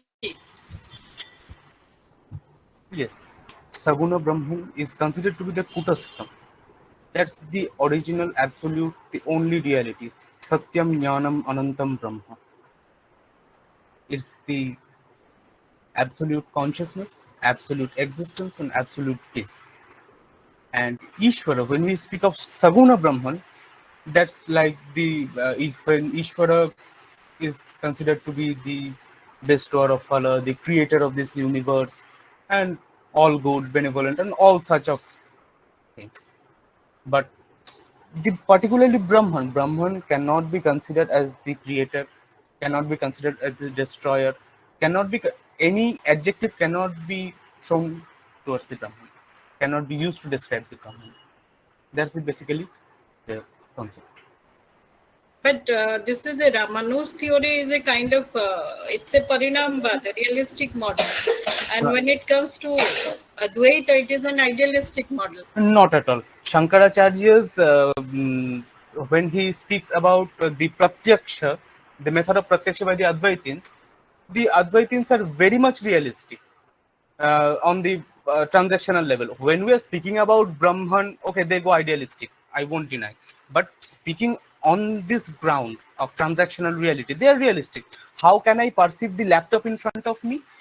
My Antakarnavachina Chaitanya goes and just spreads over this place. So outer object has to be there, on which there was a veil of Ajnana. The Ajnana veil gets destroyed, and the Vastavavachina Chaitanya and the Antakarnavachina Chaitanya gets clubbed up. And that's how this laptop is. This laptop is visible to me. Vrittitastu chidabhasa dvavopi vyapnuto ghatam tatrajnano dhyanashet avhaseno ghataspada. So the outer object has to be there. Without that, the pratyaksha prakriya of the Advaitins cannot be explained. So Advaitins cannot be directly pointed out to be idealistic. I agree to disagree, because they say that when we talk about Advaita theory of perception, epistemology, when you bring into that the theory of perception, it is not like the perception of Nayayikas. You have to differentiate, because in case of Advaita, it is a process, it is not a reality. So Shankaracharya has to explain the world. That's why he has created a Praman Vyavastha. It is a process, not as an instrument you find in case of Nyaya-Vaisesik other systems, because this process is not an instrument. There are two things: the perception used in Nayayikas in a realistic model, and the perception which we are creating not as a reality but as a process of Brahma, part of the Brahma theory. If there is no consciousness, there is no knowledge. According to Advaita Vedanta and one school of Mimamsak, Sakhyata Pratiti Pratyaksham. If you go by Dharmaraj, Adhwar, Indra, Vedanta Parivasa, the theory of perception, which has a the one part of the theory is that Brahma, it doesn't have a neither beginning nor end. Okay, but the world which the process is applying, there is a beginning and there is a end, which you rightly pointed out. Okay, but at the same time, you must be careful about that. The Advaita theory of perception is something which is different from the Nyaya-Vaisesik or all schools of thought. It is a process. It is not a reality. So still a kind of level of idealism is also entered into the theory of Pramanas. Yes, I agree that realistic, people said that Shankar is also realist. So that is there when we explain the world. But that realism is not the realism of Ramanus. But anyway, so I don't want to take much time, but it is a good paper and you have gone through into the deep. My only submission is that when you entered into because in reason, many things cannot be described. Ultimately, you have to have a faith, and even Ramanujacharya, that bhakti and prapati, if you miss that out, then you may end up into that giving an explanation of Ishvara, which the Nayayikas have done, and in Nyaya Kusumanjali, or like the Western model of Descartes, Cartesian, that to prove the existence of God. But here, when we talk about bhakti and prapati, it is a self-surrender, and it is a kind of Kierkegaard's model of understanding that faith, it is a no reason was there. Ishwar is there, and that I have a faith, and I can prove through that Ishwar, I have the potentiality, I can fight with the Jagat, and I can transcend every all sort of limitation because there is Ishwar. So Ishwar is a Shakti for me, like Shiva Tattva in Kashmir Shaivism.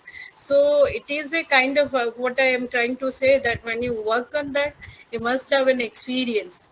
And if you do not have experience of that, maybe we end up with discussing this through the logic and rationality. That's my perception. Yeah, obviously there Yes. is a distinction between religious God and philosophical God. Certainly.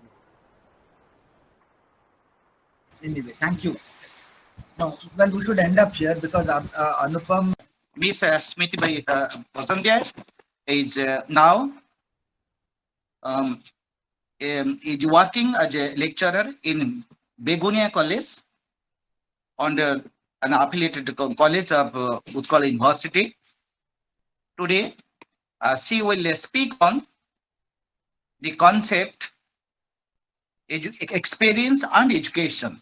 Experience and education, and this paper has been guided by Dr. Kavita Das, Assistant Professor, Utkal University. And over to Ms. Smriti Vasanthya to present her paper. Pranam everyone. My name is Smriti Vasanthya. I am working as a research scholar at Utkal University under the guidance of Dr. Kavita Das. My heartfelt gratitude to all the members of Philosophy family and especially to Pramod sir for his help, guidance, support and courage in order to completion of this paper. Let me start by a question that what matters the most when it comes to getting a job. It is actually a debate of experience and education, and this debate is as old as our ancestors. That means, does the higher education get you or us into our destination, or it's the past experiences that matters the most?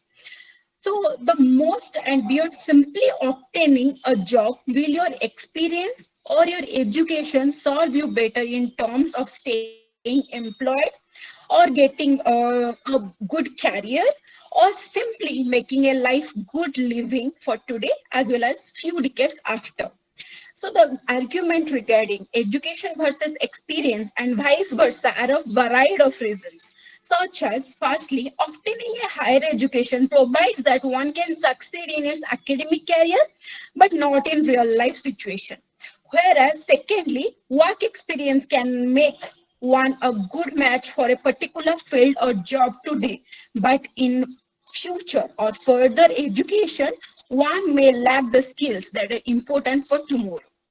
So it can be taught to be learned that experiences may frighten us, weaken us, or make us self-doubt. But we can't deny the fact that it may also make us stronger day by day.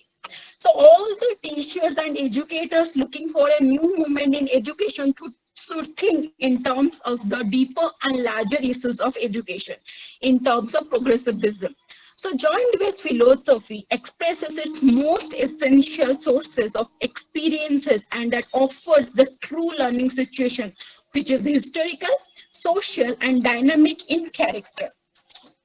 So humankind likes to think in two extreme opposites. That means it is given that formulating its belief and in terms of either or between which we recognize the intermediate possibilities. When forced to recognize that the experiences cannot be ended often and the skill inclined to hold that they are in all right in theory, but when it comes to practical, it fails. So do we believe that the genuine education comes through experiences, and that doesn't mean that all experiences are genuinely or equally educated? So experience and education cannot be directly equated. Each experience may be lively, vivid, and interesting, and yet their disconnectedness may generate and disagreed habits. So Dewey says that the quality of any experiences has two aspects, that is the immediate aspect of agreeableness and disagreeableness, and secondly there is an influence upon the latter experiences. So every experiences involves some degree of the objective condition under which further experiences rely. For example, I can say if a child who learns to speak has a new facility and new desire, but he has also widen the external condition of subsequent learning when a child learns to read and opens up a new environment. If a person decides to become a teacher, lawyer, physician, or anything, he executes his intention and thereby necessarily determines some expert in the environment in which he will further work in future. So in the world where we live from birth to death is a whole world of people around us and things that are being transmitted from the previous to human being, to us. That means experience plays a vital role in human being and also in one human life or tendency, I can say. So do you define education as the reconstruction and recognition of experiences, which adds to the meaning of experiences and which increases the ability to direct concourse the consequent. He says that life experience of a group of people doesn't exist separately from that of individual people. In general, we can say that education is a personal individual ability to use all the potentiality and skills that are being posed in whole life. By looking towards the immense influence within the thought of mindset of 20th century, Hilda Netby in the year 2005 wrote that Dewey has been to our age what Aristotle was in Middle Age, that is, not philosopher, but the philosopher. So Dewey educational theories were presented in many essays and books like My Pedagogical Creed, School and Society, The Child and the Curriculum, Democracy and Education, and many more. He claims that education and learning are social as well as interactive process for which school itself is a social institution through which social reform should and can take place.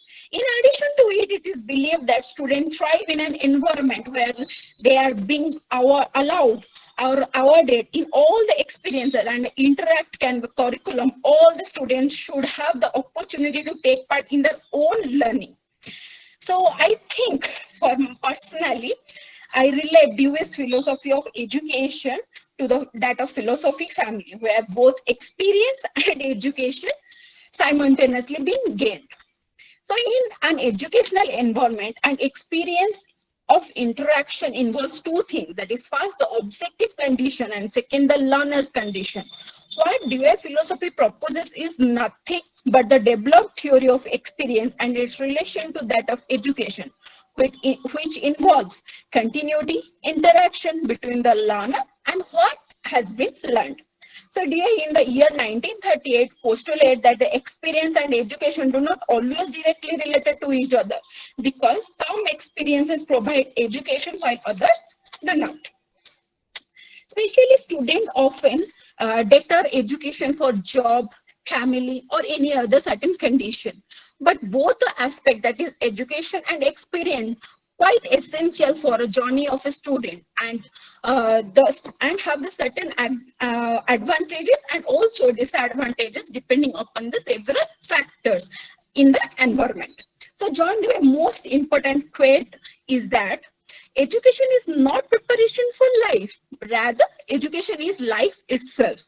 So if we trace back in time, we observe that human beings learn several concepts, methods, even without formal education. That means people build houses, cure diseases, trade and business, everything, and without having any background in academics. But with an increase of curiosity, explanation, discoveries, and innovations, we realize the need to arrange and preserve that knowledge in books, copies, or journals, which with further improvement and increase of information, data, and process, and share with the world that come to be in future. So, to conclude, I can say that Dewey makes an important education not only a place to gain the content of knowledge, but also a place to learn how to live. So according to his point of view, the main purpose of education should not to be resolved around the predetermined set of skills, but rather the realization of the potentiality and actuality that are being used in those skills for the greater goods. Dewey not only reimagine the way that the learning process should take place, but also says that the role that a teacher should play in that process. Thank you. Okay, thanks so much, Smriti Mai. This is a very beautiful topic, but due to the paucity of time and the time limitation, you are not Yes, sir. able to um, reflect all the points Yes, sir. on experience and education. But it is a very good topic that you have taken. And you have also related the role of experience in education, the role of education in experience, and you have added so many points, and it could have been added. Okay, so that is many points. Okay, could have been added to your discussion, but now that is I request Professor Dr. K. Omana Rao to carry on the introductory session, and so that the discussion of the discussion of the videos that is on Ms. Vasantia will be more detailed.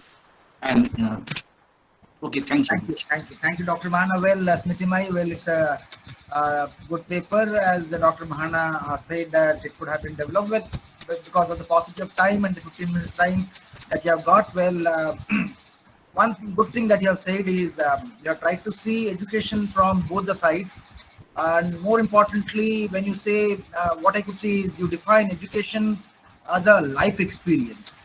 So what I could understand, education is life experience. So this is how I could see, because we are learning from our experiences. So that add up to what that add up, and that is the real education. Okay, as I could see, well, we will go with this with our judges we have with us. Well, we call Kailash Das sir first. Okay, Sir Kailash sir. Kailash Das sir.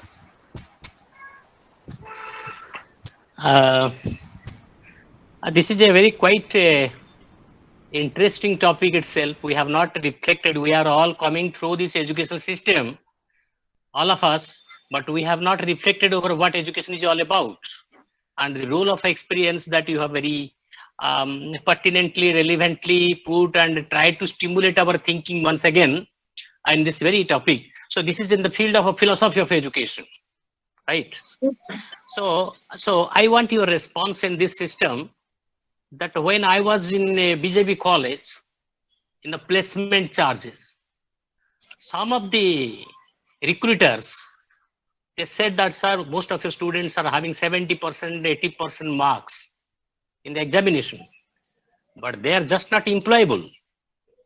So I could realize that this education is not helping our students to be employable. So where they lack employability because they are not fit to work in their company, even if they have got very high marks in their respective subjects. So I was reflecting over it and I said that is it the purpose of our education just to make people employable or something else? Or it is the sole aim of education that we have understood that yes, we get a job for which we want a career, so that we are interested in education and type of subject that we study. Philosophy is not a subject which gives jobs. So many people don't prefer philosophy and it is one of the last choices, right? But does it seize its importance as a subject? And a student of philosophy, which is educated in philosophy, is lacking anything? So you will consider your response to this. That I'll be ready. This is not. Don't take this question very seriously. You just answer very casually. This question we are making a discussion, and that's all. So the point you made about BJP college is I can relate very well because I have posted at Begunia College and currently we are the admission are taking place of +2. So no one is eagerly after they're only taking education and ODIA. No one ever is taking logic, and I will say that why you are not taking logic, because I am in charge of admission, so I am there only. So I am very astronaut that why people are not taking logic.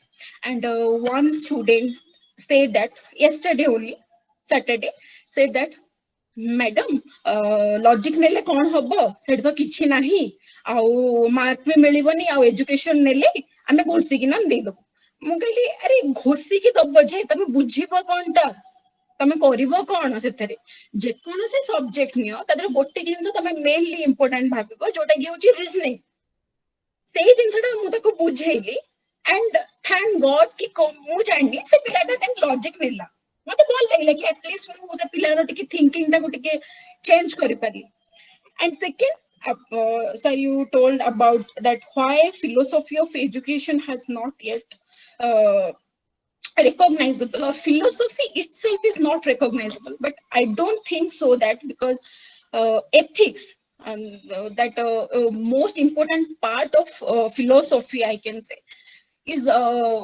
inclined towards science and also in commerce, because ethics and values have been implemented to all the students of science and commerce. That means they need to study ethics because we all are getting degrees and marks, but we don't know how to use that particular.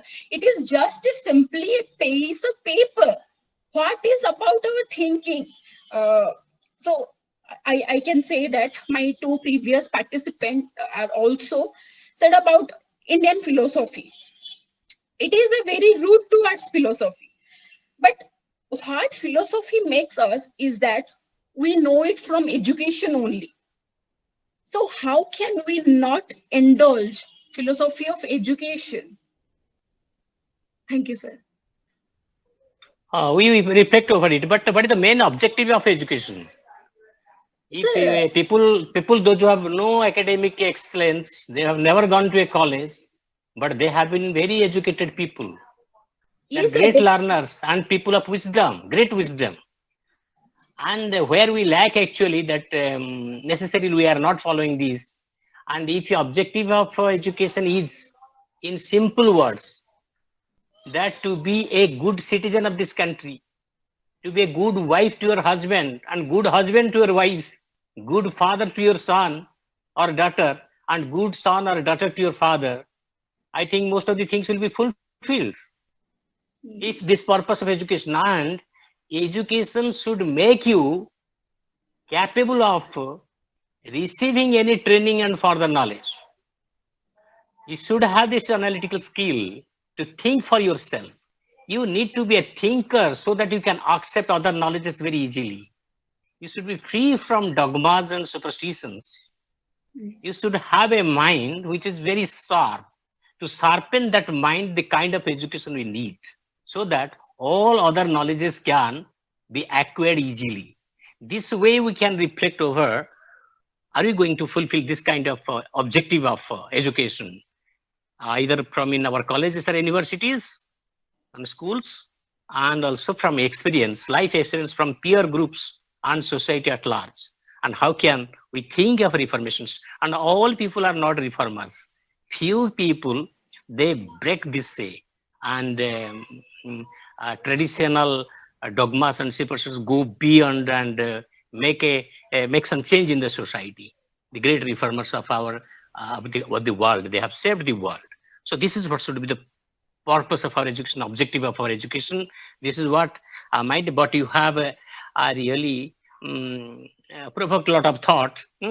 So thank you. Thank you, sir.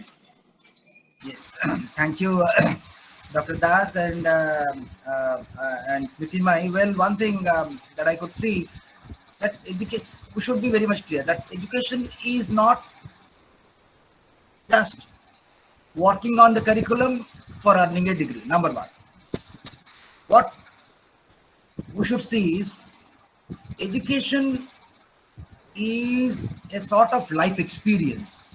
It is a learning from the life itself. There is no need of a curriculum in order to make one educated. It is life itself, the very life itself in which we are living. It is giving a lot of lessons to us, and we have to learn from it. Say, for instance, Shivaji learned from him and climbing up onto a wall.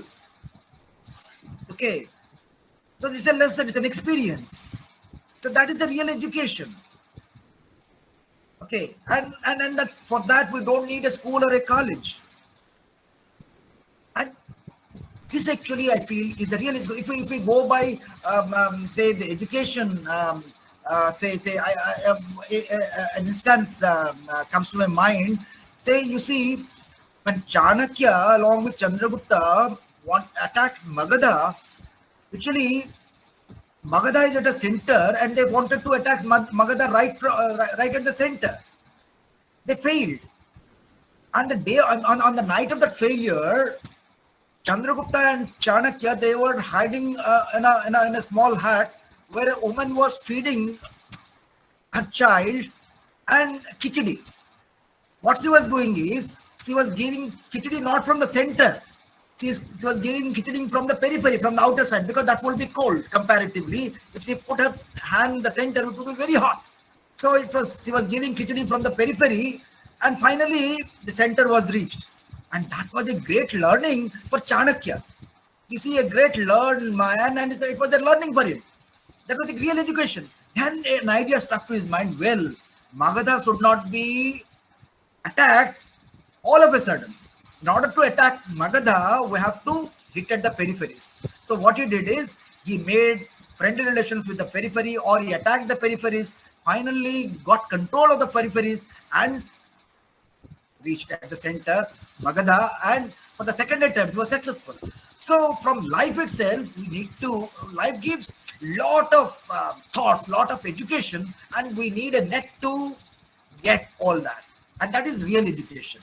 And real education does not come from a university or a college. The real education comes from the life itself, and we need to look at that. Well, Professor Das, I want to say something. Welcome, sir.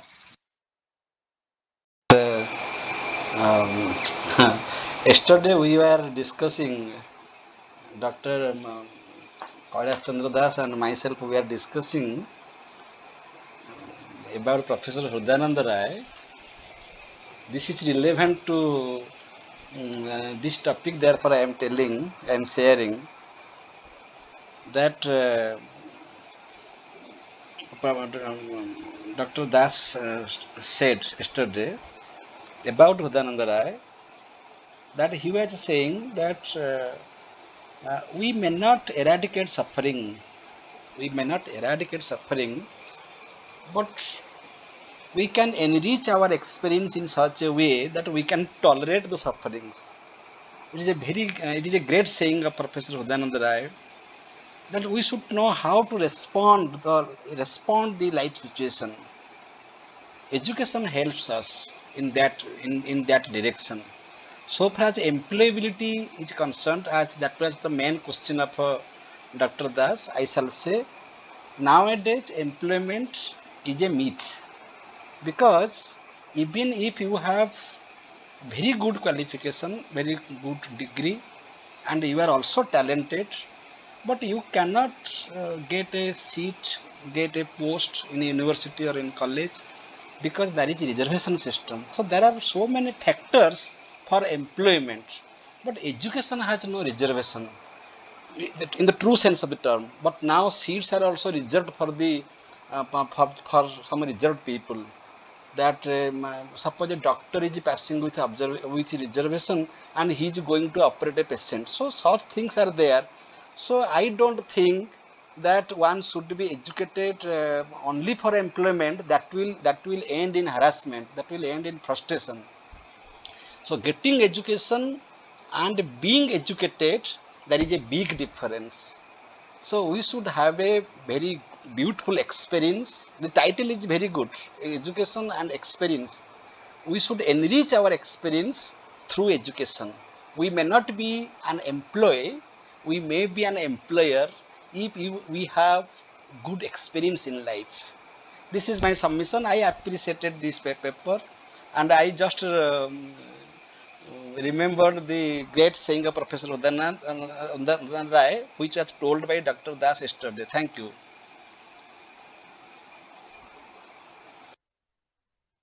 Hello. Yes, well, we have with us Anup Rai, sir. Well, sir, Anup, sir. Thank you, Om. Smriti, you have actually a new kind of paper and not too much explored. Are you listening? Hello. Yes, sir. Actually, I have written much about Am I it, audible? but- Am I audible? Yes, sir. Yes, sir. Audible, sir. Audible, sir. So okay. So as Om Sir says in his last line that education comes from life itself. That's true. The education is not available in universities or schools, colleges. What is available there is virtually a piece of paper. But we learn. Our ancestors, we have fathers, grandfathers, they have not gone to school, colleges or universities, but they are educated. They were learned people. So it doesn't mean that you have to get degrees to be educated. That way, that distinction should be made. But you have made quoted somebody that education is life itself. Please explain. Sir, actually, it's a petition of John Dewey. He says that education, as you also said, that education is life itself. That means throughout your lifetime, you are being educated. That doesn't mean that you are a child and you are going to a school or any type of curriculum that only you are educated or educating yourself. It's not the case. Throughout lifetime, you are all educated. We all are educated. Different and with different experiences, not only in our curriculum. Okay. But equaling life with education, does it not sound something very absurd? No, sir.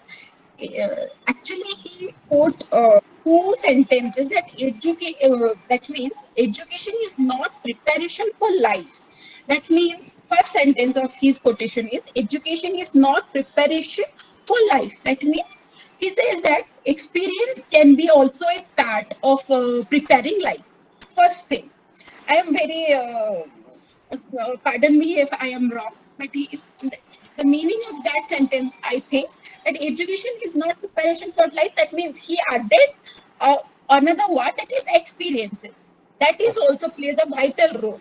And second sentence, he wrote that rather education is life itself. That means throughout life we are being educated, not only through education or curriculum, but through experiences also. Okay. Thank you, Smriti. Wish you a very bright future. You have gone to a golden line where you can develop yourself. But something more was wanted in your article. There was I time have for it. written many more things about it, but as we can see that it is already 8:30, so I have I Yes. tried to Time narrow factor, it time very narrowly. Time factor was important. Okay, thank you. So, managing time is again an art, and that comes from the life experience again. So, when you are able to see that you don't have time and you adjust to the time, that is again an experience, and that is education. Okay, thank you, Smritimai, for managing time. Sir, I just Yes, sir, yes, want sir, to add one thing that Smriti had presented a good paper, but so many things could have been added. That she has told that education is life, and education provides a life experience, no doubt. Here, I don't speak of the mere education or academic education, because Sri Aurobindo had said that entire life is education.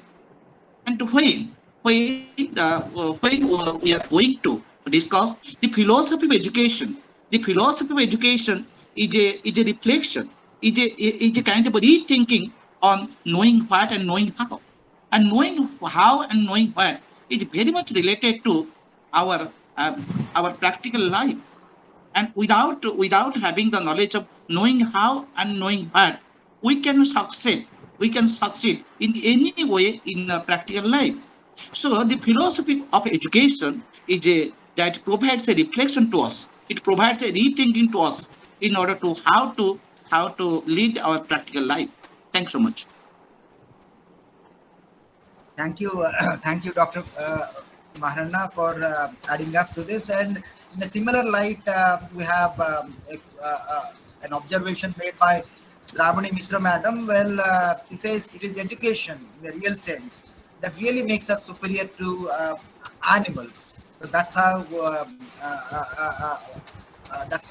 education is so powerful a tool for human beings that we are superior to all other creatures out there in the universe. Well, in a similar light, we have a question by Jayanti Madam, who wants to know from Smriti Mai as to how we define education. Well, having said all this, so in a line, we want a response from Smriti Mai. How do you define education? What do you feel education? Well, I define from everything I say, education is life experience. I define for myself.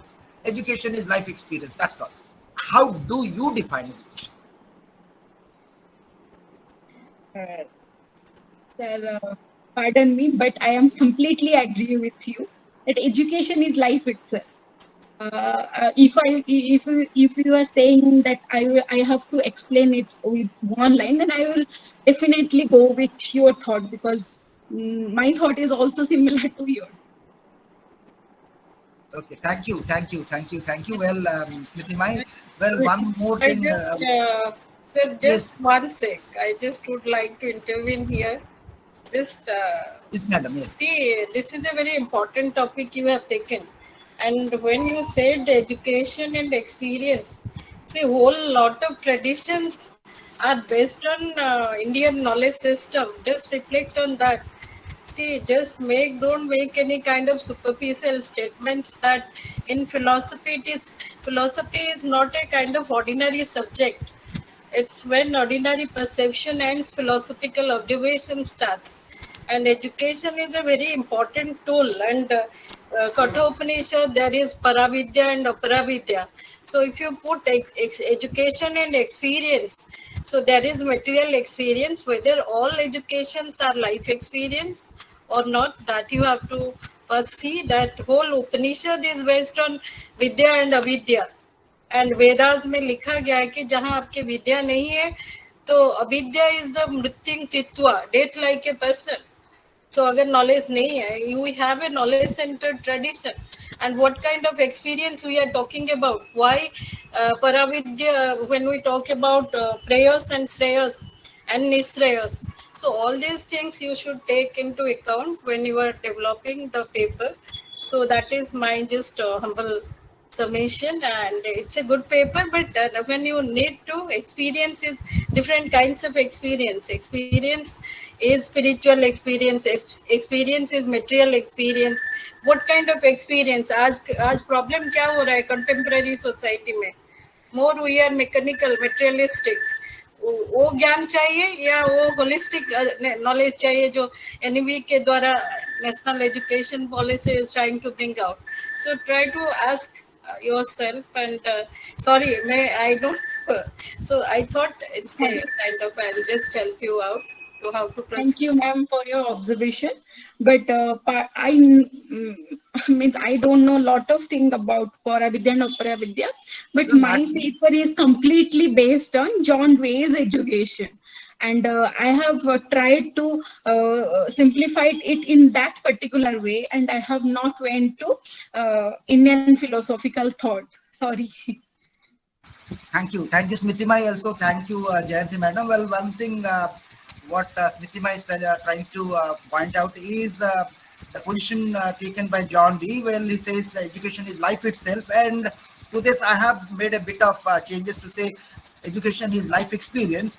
Having said this, life has various facets: the moral side, the physical side, the mental, the spiritual side, all the states that are already there. Well, within life, nothing is excluded.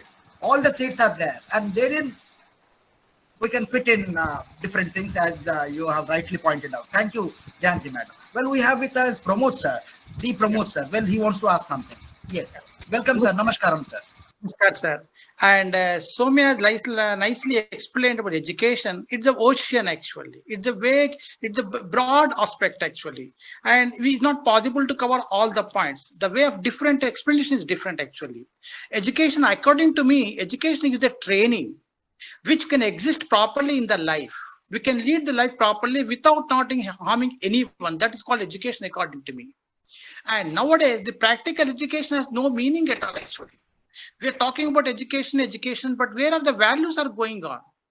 Previously, we had no education. Parents are well, education was there. No education, but good values were there. Now values are missing. We talk about values. Where are the values are missing actually? What happened actually? What is the reason? And suddenly transition has come. The person, those who are born in after 1990, no values at all. Where is the lagging? Previously, a lot of values are coming from the parents and grandparents and some Panchatantra, new beautiful book. The books are missing actually. And where are the values actually? Because of values and people are struggling now. Education does not mean like the values, PhD, MTech and degrees. I got a lot of money, but I'm not carrying my parents. I'm not carrying my wife. What is the value of education? Some children are sitting in America and parents are suffering here. What is education here? Education gives a respect. Education is something we should express society also. Education does not mean kill the animals. We should think in a broad way. But that concept is not there actually. As I'm not talking to you. I'm talking a general aspect of the Indian education system actually. And what about the veganism is developing and what we are learning all these things. Now we have to think in it properly. What is the next generation is continues. What happens in the future actually. It's a big question actually. And we are not taught the actual history. They are giving the wrong histories are giving to us. People are not understanding actually. These are philosophical. No, previously in the university, I am basically a product of University of Delhi. There is history of science is compulsory in all colleges. History of science, everybody must read, sir, in the colleges. It's a very good actually. From history of science, understand what went wrong, what went right in the previous generation, so that we can proceed further. That concepts are missing. We're talking about English poems, Indian literature for the LKG and UKG. What information are we getting actually? Where is the Ramayana? Where is Mahabharata? Are we covering it? This education is only bread and butter only up to 60 years. After 60, nobody's carrying us. People are going spirituality. Even it does not spirituality. After 60 years, people are becoming vague now. This is a complex phenomenon is going to happen now after 30, 40 years, sir. And we are responsible, Pramod. I'm sorry, I'm not talking general to all. I'm also responsible. This generation most responsible. If you don't change it, is going to suffer like anything. In fact, Indian education is the best system. People are coming to India to learn from the Takshashila and Nanda Vishwala. That was the strongest education system we had. We are losing all these things. That's pinches actually. And I'm happy that this philosophy family, we're talking something, sharing ideas so that our mental things will come out. We can become the bread, something we can go talk to the colleges, schools, something we have to change, sir. And nicely taken the topic. There are a lot of things to can be discussed on this one. And a lot of ideas will come out while that discussion and throwing the suggestions. Don't mind it. I must explain about more detailedly, but these things we have to cover actually. And our duty. I have also point out a paragraph regarding it, that our ancestors also are doctors, engineers, or anything, but they do not have any academic career about that. They are not doing MBBS or nothing, but still their qualifications is only bread and butter. This qualification, engineering degree, giving only bread and butter for 60 years. Yes, but we have to exist properly. Our life is only 25 to 30 to 60 years. After that, what happens? You leave the family fine. What you are going to teach your younger generation? I don't know Bhagavad Gita. I don't even a single sloka. How can I teach to my grandchildren?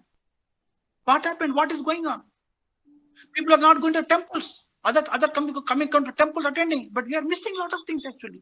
Lot of change took place from 2000, sir. You may agree or not. From 2000, lot of changes took place in Indian system actually. Culture is changed properly. Divorce are going on. What happened? All these things. Who are responsible for this? I say teachers are responsible. Teachers are responsible for this. I'm sorry, sir. I'm going in extra things. Not only teachers, from my point of view, not only teachers, but if I say that our surrounding neighbors, family, grandparents, they're also somehow responsible, because we can say that family is our first teacher. A student can be good educationist, good educator. 30% contributes to parents, 30% Okay. teacher, 30% society.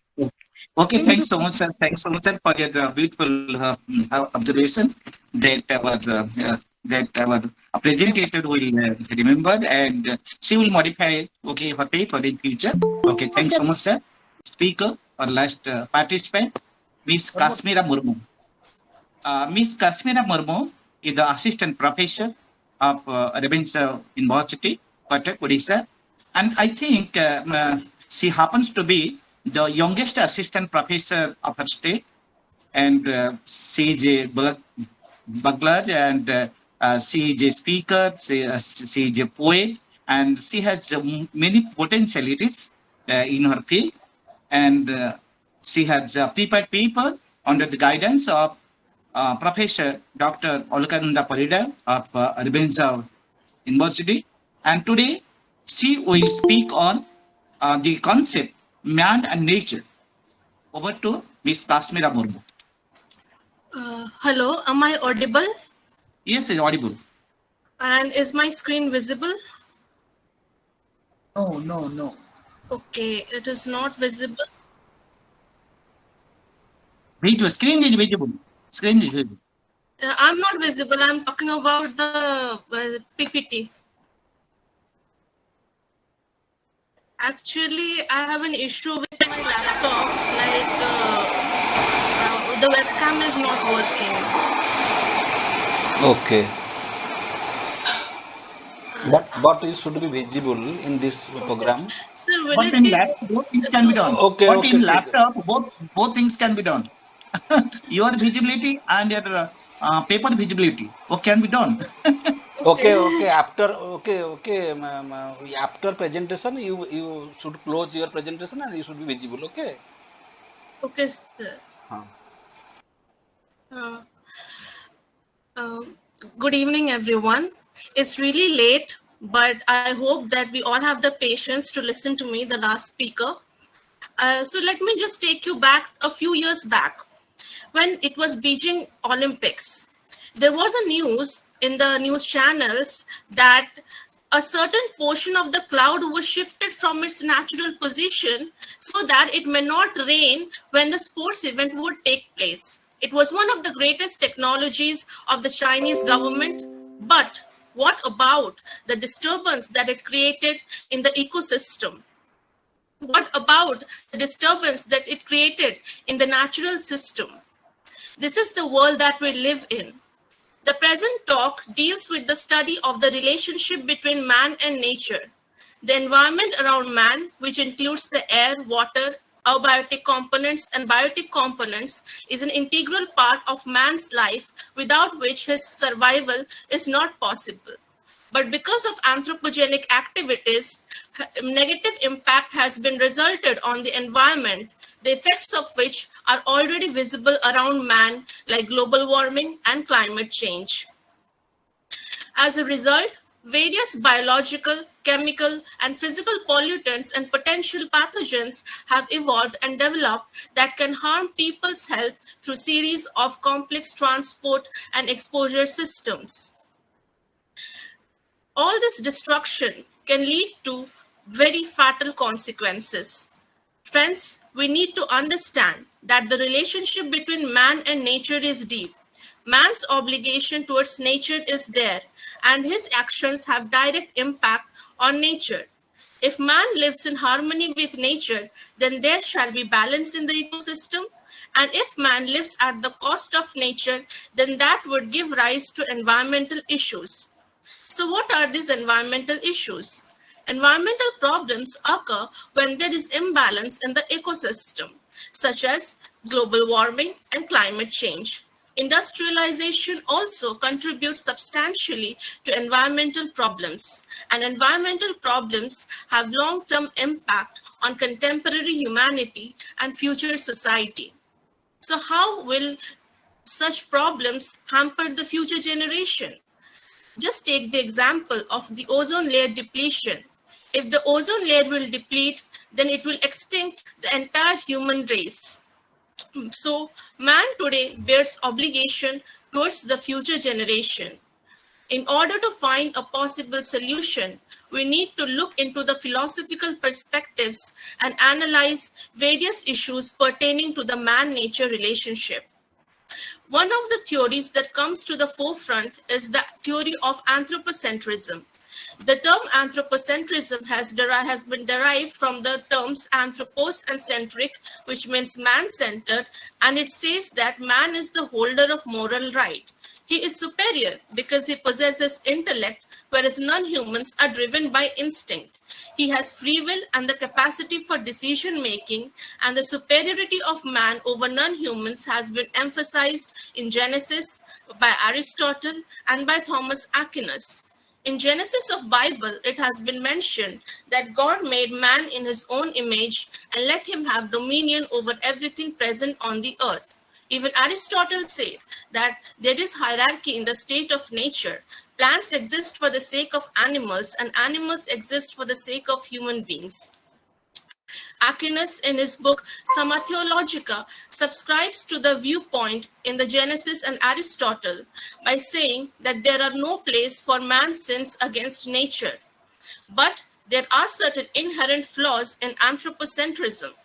Anthropocentrism cannot explain the bounden obligation of man towards nature and animals, and because of such bias, man is witnessing the wrath of nature in the form of environmental problems. So, there needs to be an alternative. Biocentrism is the alternative. Biocentrism is a value system which treats not only human beings, but also non-human creatures as having moral worth. It presents a holistic ethics which expresses respect and concern for protection of both human and non-human species. For biocentrism, there is no room for special or privileged status of man in relation to others, and life as such is sacred. Everything in this universe, all the biotic components, are interconnected and interdependent with each other. Biocentrism is well articulated in Albert Schweitzer's Reverence for Life, where he denies distinction among various life forms on Earth and says that each life form has its intrinsic value. Even Paul Taylor speaks of biocentric egalitarianism, according to which every living organism on Earth has equal moral worth and significance. But there are certain inherent flaws of biocentrism too. It does not extend moral consideration to non-living elements like earth and water bodies. Because of such narrow view, mindless exploitation of nature occurs. Hence, there needs to be an alternative, and the alternative is ecocentrism. Now, ecocentrism is a value system which holds that both living and non-living entities in nature have moral worth. There is intimate interrelatedness among all the elements in the state of nature, and human beings bear direct obligation to protect nature as a whole. Man, animals, plants, and all elements in the state of nature have intrinsic value. This can be understood by the land ethics of Leopold, in which Leopold extends the notion of community to include not only living beings, but all other parts of nature, such as soil, water, plants, animals, and land. Even Nace talked about deep and shallow ecology. Shallow ecology is the mindset where we think that we need to preserve the ecosystem so that we can be protected. On the other hand, deep ecology states that we need to preserve the ecosystem for its own sake without thinking about the possible benefits that it will beget on human beings. But friends, is this sufficient? All these theories that we have read, are they sufficient to solve the contemporary problems? Here, I will bring forth the notion of Shri P.R. Sarkar by his theory of cosmocentrism. So what is cosmocentrism? Cosmocentrism is a more refined form of ecocentrism insofar as it provides metaphysical support for a holistic environmental ethical paradigm. For example, the Upanishads declare that the world of phenomenal diversities have a common point of origin insofar as it is the one which has become many.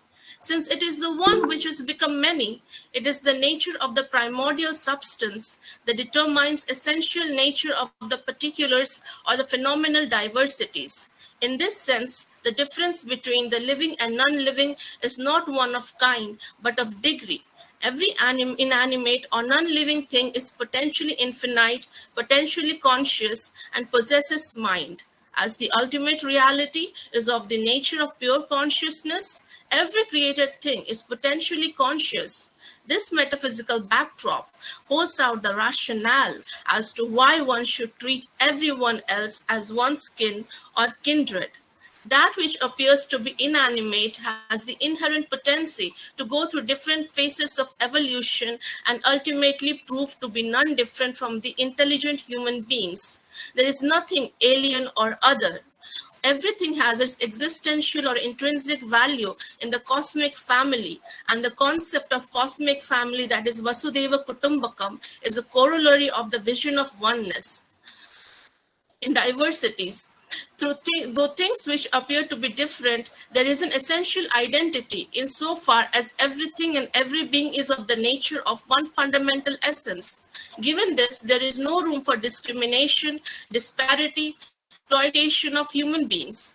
It paves the exploitation by human beings. It paves the room for the ethics of live and let live, because there is realization by people, by and large, that we can live the best only when we live for the rest. Thus, the ideal of global brotherhood or cosmic patrimony shall become a living reality only when man has non-erroneous understanding of the nature of the relationship between man and the environment, eventually realizing that we can best live when we let others live. This constitutes the basis of a holistic living where each object or being is considered sacrosanct and looked upon as one's intimate kin. This love and service become the watchword for the individual and society as a whole. We can rightfully conclude by saying that man has moral obligation towards everything. Because he is rational being, he must act as a steward towards protecting the cosmic harmony by protecting each and everything present in the cosmic world. Gross anthropocentrism will only make room for mindless exploitation, and biocentrism and ecocentrism itself will not be sufficient enough to provide a fruitful answer to the contemporary problem. We need to put in P.R. Sarkar's new humanism into the forefront, his cosmocentric framework. So new humanism conceives nature as a web where each part is an integral part of the whole and underlies the notion of cosmic interrelatedness and interdependence among everything and being in the state of nature. Hence, man is never under obligation to extend his love to the non-humans and every element in the state of nature. This lays the foundation of the existential ideal, live and let live, which is possible where man, on account of his developed intellect, plays the role of a steward in relation to the rest of the creation. Here I would like to point out that Shri P.R. Sarkar talks about microvita, or the cosmic particle, the cosmic mystery, the secret that is present in each and every thing in this world. That is the blessing of the Supreme. Because the Supreme because we are a part of the Supreme, we should think that each and everything in this world is a part of the Supreme. Only when that sort of consciousness is arised, then only we can save nature. We cannot save nature only by saying that we should do this and we should do that. There needs to be a sort of feeling of oneness with nature. So in today's world, man should not be under nature. That is, he should not think that he will be exploited or injured by nature. Just in the past days he was, when in ancient times the ancient human being was governed by nature. He should not be over nature. That is what is happening now, that he is creating technology to even vanish honeybees, and if all the honeybees will get vanished, then human extinction will happen. He wants to make bridges on things that no one had ever imagined, like up above in the sky or under the water, which will eventually disturb the ecosystem, the ecological balance. Rather, he should walk with nature. That is, he should follow green technology and sustainable development. He should use resources just like a honeybee uses the nectar of a flower without disturbing the beauty and integrity of the flower. He should utilize it, but not exploit it. And not to forget, he should not utilize it not just for himself, but he should also preserve it for his future generations. We can switch from non-renewable resources to renewable resources. We can switch to alternatives, green technologies, but what is more important is PR Sarkar's view that there should be a feeling of oneness with nature. Until and unless this feeling of oneness is there, nature cannot be saved. And the problem of man and nature cannot be solved. Thank you. Okay, thanks so much, Ms. Kasmira, for your clear and comprehensive presentation on man and nature, which is a topic of environmental ethics. And within a short span of time, you are able to show your expertise by reflecting all the points of the environmental ethics like anthropocentrism, ecocentrism, cosmocentrism, land ethics, GDP ecology, neo-humanism, and all the points you have reflected, and by which you have shown that the man's obligation for nature, for future surroundings, and you have also related the harmony or the balance between man and nature. And I don't want to speak much. Now I want to request Professor Dr. K. Omanam Rao to carry on the interactive session. Thank you. Thank you, Dr. Maharana. Well, Kashmira Murmu, within a short time, and you could present very nicely. Thank you so much for that. So let us move to see who. Well, Ranjit sir is not there. Well, Kailash sir is there. Kailash Das sir, please. Kailash Das sir is also not there. Yes, sir. Yes, sir. Please. Thank you, Narayan Babu. I must congratulate Kasmira for having a very all-comprehensive paper. In a very short time, she has exposed the problem and philosophical reactions and different positions with regard to relationship of man with nature. I must congratulate her for her attempt, very nice attempt. And she has concluded with the cosmocentrism that live and let live will be the philosophy. But look, there are two important theories in this context which are very contemporary thinkers are saying, and you have highlighted all these things.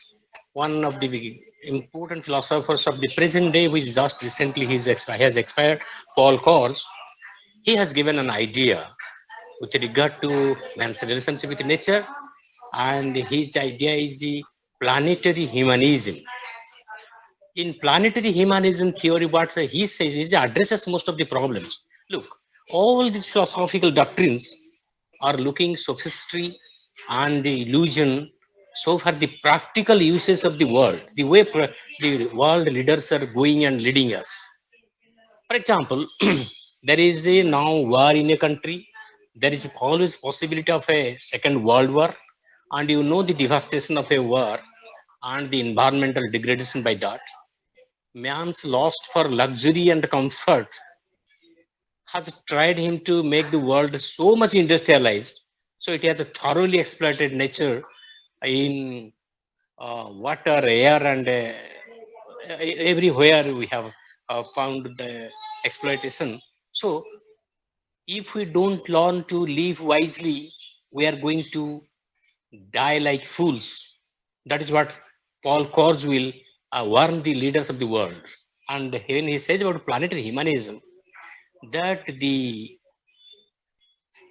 countries we are trying to produce more, and when it has started, where, as you have pointed out, one of the speakers have pointed out, I don't think you have pointed out, that this all things started after the industrial revolution, and a lot of things were produced, and to sell their products, the countries, advanced countries, industrial advanced countries started to have colonies to stay.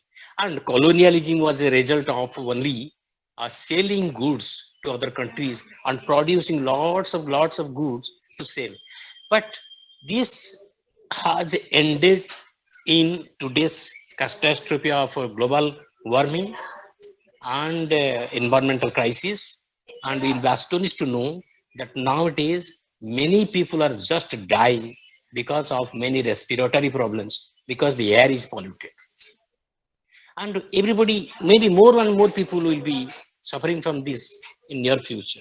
So Paul Kurz has said about planetary humanism, he says that a kind of humanism which is going to consider all the people of the world in one basis, that this is we're citizens of the world. That way we can solve a lot of problems. This rat race for competition will not be there, so much goods will not be there, and a lot of expenditure of the countries will not be there in the field of preparing for arms and ammunition, producing large industries. So a sustainable development position is given by Vishwabharati today in the paper. That is our own tribals. We have a lot to learn from them, their lifestyle, to have a sustainable world in future, because they have minimized their needs and try to live in harmony with nature for a long period without harming. And they have treated also, this is a kind of a cosmocentric world, reverence to the things of nature, things and beings. Whatever I have derived from nature, they have tried to respect nature in all its departments. So I think we need not go so far to all these theories, but learn from our ancestors, especially the tribals, those who are staying in the far places and taking the water from the river, using, not exploiting this. Whatever they have got from the nature, they have tried to worship nature for that and be happy with it. So this is one of the things, and I will think that you will reflect over Paul Kurz's planetary humanism, that may be a very recent theory. And thank you very much once again. This is my observation, no specific questions. You have beautifully exposed all these prevalent theories of man's relationship with nature. Thank you. Thank you, Professor Das, for your observations. But as I could see that Paul Kurz's planetary humanism is more or less like the new humanism of PR Sarkar that Kashmira even talked of. Okay, so I see right. I see a parallel. Okay, so that's how we have an Indian side to this planetary humanism. Well, Jayanti Madam wants to say something. Welcome, Madam. Yes, I must congratulate Tasmita. Actually, it's a very good paper. I must say that. Actually, you have covered many things. Initially, you started discussing the relationship between man and nature and how anthropocentric approach has dominated, and the repercussion, we have seen that. And very rightly then you pointed out the cosmocentric approach which Indian knowledge system is having, and that is what but I will request you, if you can focus a little bit on the, when you talk about the man nature relationship, one thing you see that there is a in Marxism also they talk a lot about man and nature, but that is a kind of anthropocentric model you find within Marxism, that man controls the nature and transforms the nature, and that is the anthropocentric model you find. And coming back to the Vedic model, Yajur Veda and somewhere the Atharva Veda, the Bhumi Sukta of Atharva Veda, they talk a lot about the environment. So if you can refer to that and add to your presentation, and few Vedic elements that how which kind of plants are important, and what needs to be done, as Professor Kalas sir also pointed out many things to the tribal culture or to our culture. Very rightly you have mentioned many things, but if you add to that Vedas, specific Vedas, and so far as the conservation of environment is concerned and man and nature relationship is concerned through cosmocentric model. So I think it will be a good. So that's my suggestion. Yes, but it's a very good paper, well thought that paper, because anthropocentrism has no role to play. Everywhere you find that when you talk about man is at the center, and that is a kind of dominance you find. Western world more talk about that. But when it comes to Indian theory, we always believe that nature is everything. Nature is, except Spinoza, you find that nobody in West talk about much on nature.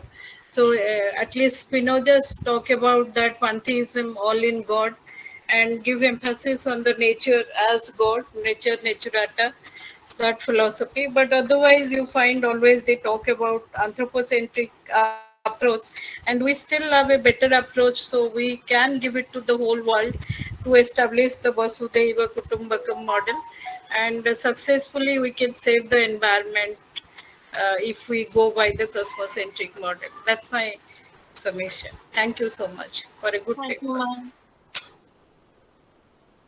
Well, thank you, Jayanti madam, for your very nice observations. Well, Kashmira, would you like to say something now, or later you want to respond? Because that also carries weight, because we want to see how you respond actually. Okay, well, nothing to say. Well, want to say something? Yes. Well, let us go to Dr. Anup Rai, sir. Kashmira, it's a very very nice paper you have presented, and your style of presentation is also very nice, but unfortunately we couldn't see you when you were presenting the paper. Anyway, that's a technical problem you faced. Nowadays, man has become cosmocentric, not for nothing. Not just he became, he was anthropocentric, then he became all of a sudden, no. He learned from experience that it is foolish to be anthropocentric. Anthropocentrism has a base and it has a ground, reason to be so widespread. From the time of Pythagoras, Aristotle, and all the great philosophers of Western philosophers, to Darwin, all philosophers, they all thought of survival of the fittest. Might is right. And because human being said might, he has intelligence, man is very powerful, and so he dominated the world. Why only we go to Pythagoras, up to Pythagoras? Look at Bible. Look at Genesis. In Genesis, God is speaking to man, Adam, go, I have created the sky, the ocean, the air only for you. Go and enjoy the nature as much as you like with Eve. You are, he's telling to human beings that you are the center of the universe. It is you to enjoy the nature, enjoy the world. So, everywhere, the idea of anthropocentrism was there. And it was so prevalent till almost today that forests were cut off, ozone layer was broken, all these things happened. When man found that after doing these things, we are facing more problem than solution, our next generation is in danger, then he tried otherwise, he thought otherwise, he tried to become cosmocentric. Of course, India, and only in India and in Indian philosophy, cosmocentrism was always there. Sarve bhavantu sukhino, sarve bhavantu nirayana. In Rig Veda, Madhuksharanti Sindhava, Madhuvata Rutayate Madhuksharanti Sindhava. All these shlokas, they give the message to the world that we live with the nature. We are not apart from nature. Mother Nature, and we are not only man and all the living beings, man is a child and nature is the mother, with umbilical cord still not cut off. It will be there, and without the nature, man cannot live a day. So nature has to be protected. So that's what you have projected in your paper in a very nice manner. Thank you for presentation. Wish you a very bright future. Thank you. Thank you, sir. Yes.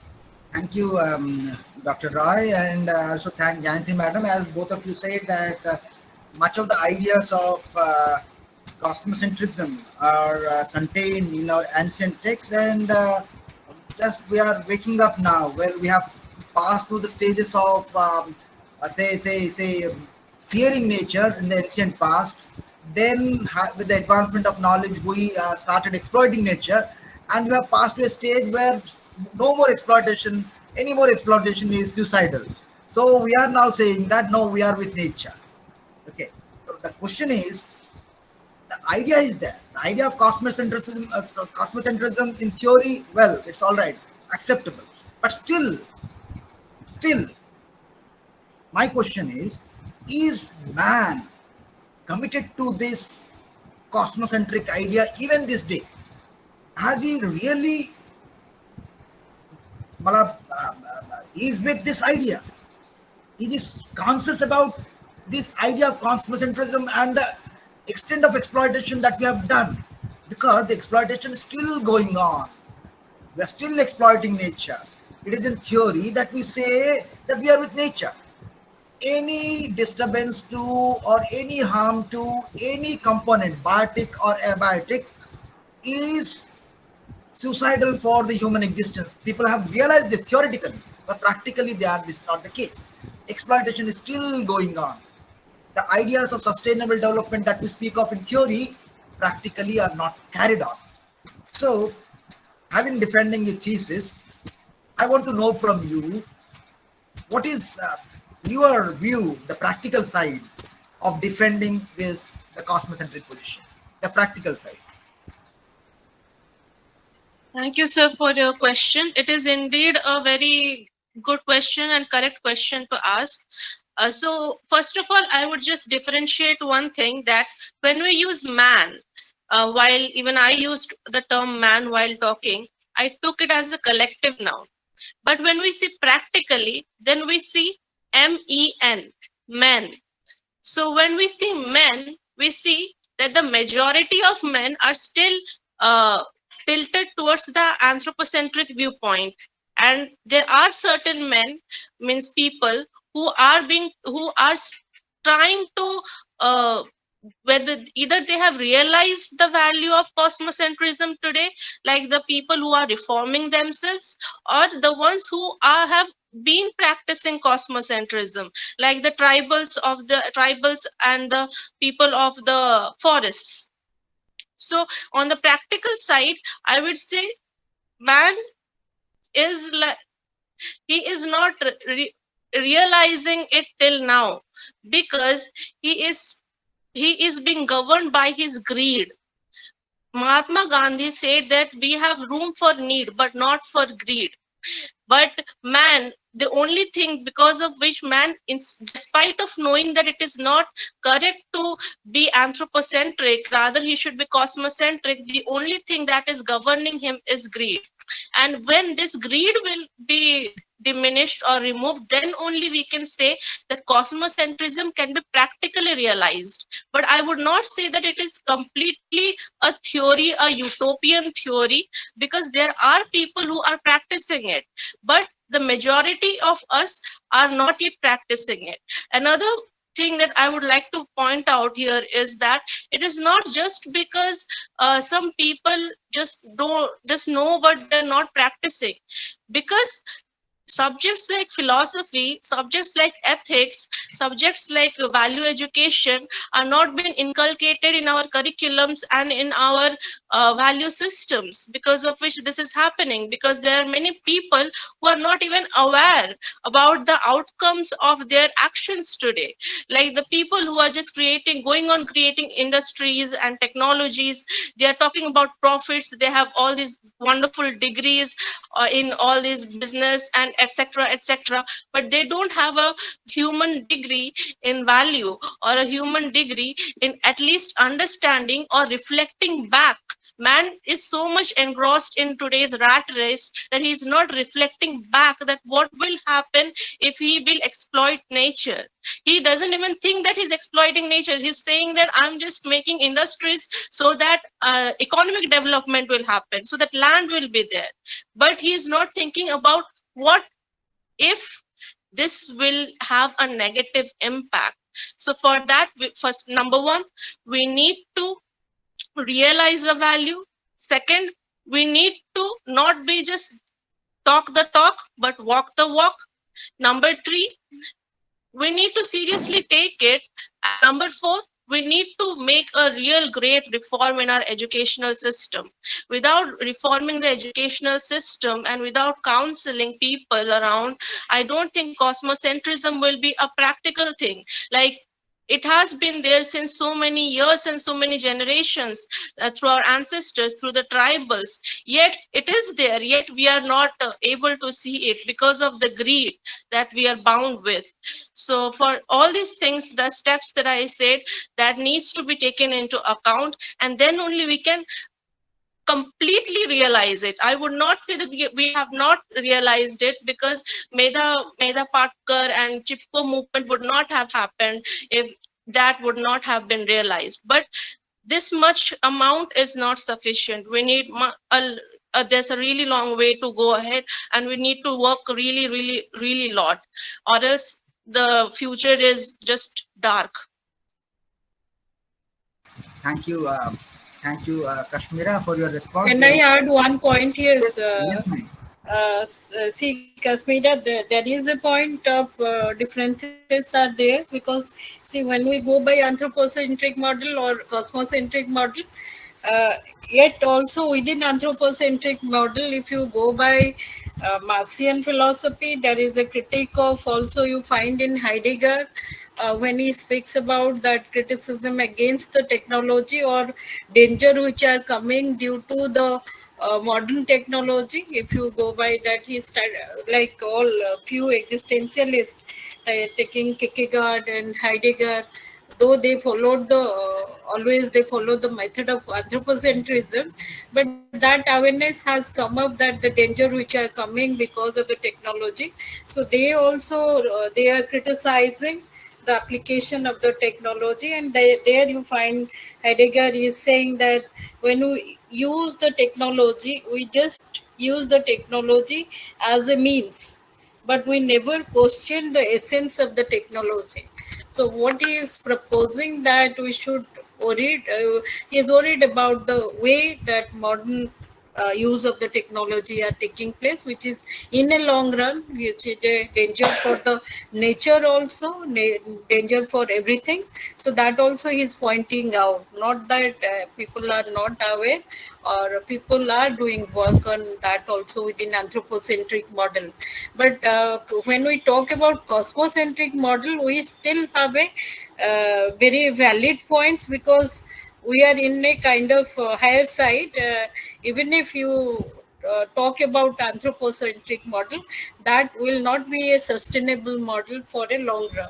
So ultimately that, as you said also very rightly, some people are working and some are not working, because that's a kind of materialistic progress which we are looking for, which Heidegger also points out that he has given several examples and relation between traditional technology and the modern technology, and danger which is coming due to the modern technology, not because of the traditional use of the technology. A lot of things he is talking about.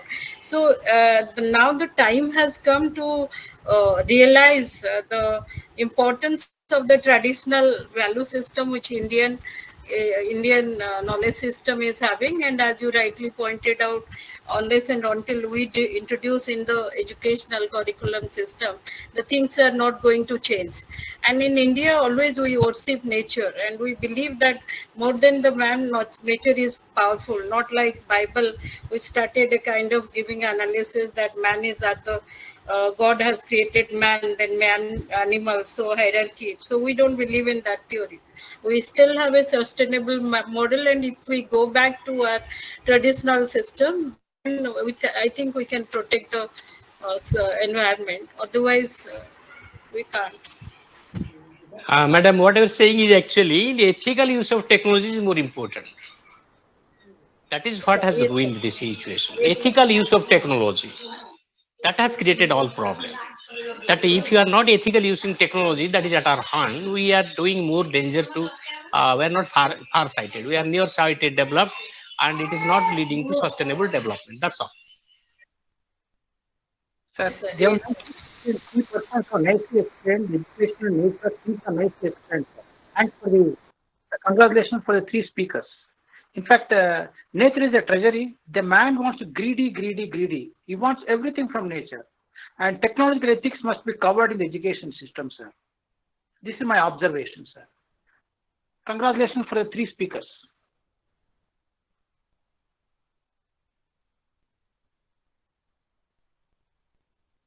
Dr. Rao. Pramod sir wants to say something. Yes, sir. Yes, sir. Appreciate Kashmira Murmu. This paper is very well written and very well guided by Professor Alaka. I am really happy, and I really appreciate. I really enjoyed her interaction, her response, the way she explained the question of asked by perhaps Dr. Rao. Dr. Rao had asked a question and she replied very aptly, very correctly, and very nicely. Really, I really appreciate. This should be like a speaker. I don't judge, but I am impressed. I am giving my own impression and observation. Very nice. And the paper is very clean. It is well guided by Professor Alaka. I really appreciate. Thank you.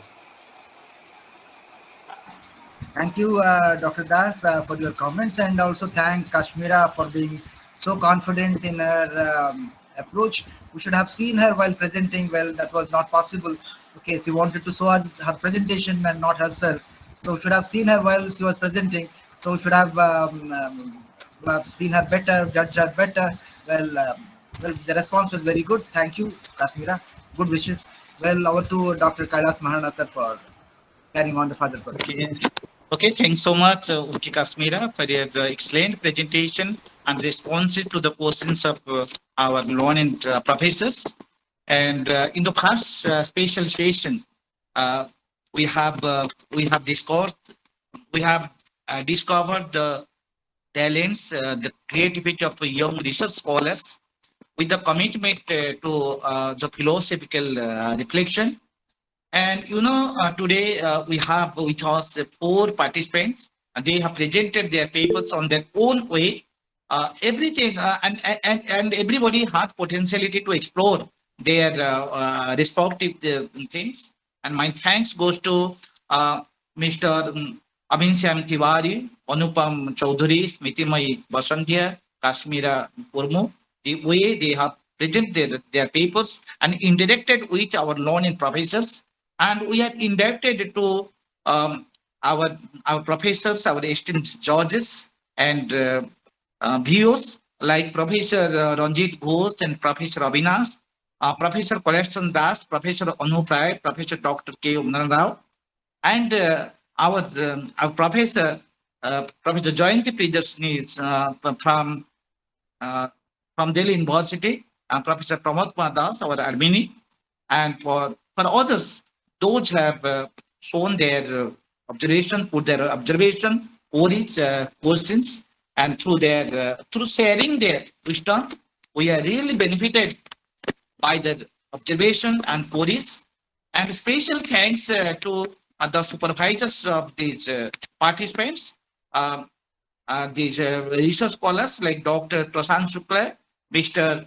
P. Ghoshal, Dr. Kavita Das, Dr. Olgananda Parida, and we have special thanks to them because they have well guided their students, they are well guided their research scholars, and they are the promising speakers in futures. And I also thank all the peers, those have been present till now, those have encouraged our participants. And my special thanks goes to Mr. Professor P.K. Das, the Armeni, the real architect of philosophy family, who has done a lot for philosophy family, who has taken a lot of pain to connect these speakers, these research scholars, and to interact with them. And my thanks goes to our moderator, Dr. K. Umnan Rao, the way he has explored his philosophical reflection through moderating all the sessions of today.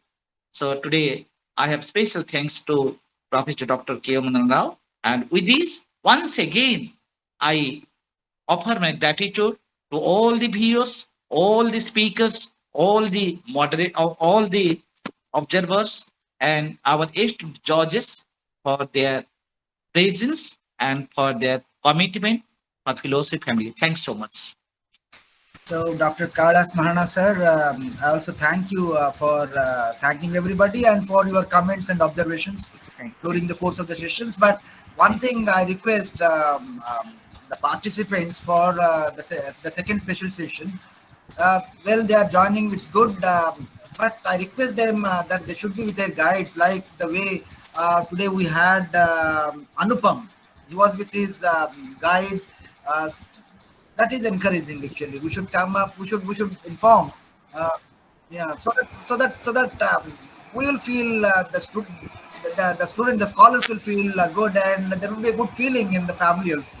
So I request the participants in the second session to come up with the guides so that we can learn from their guides also. That's our objective is to learn. Yes, yes, sir. Yes, sir. Yes, sir. Okay, I'm Professor Jayanti. Okay, Professor Jayanti, you are requested to be present in all the sessions to encourage our participants.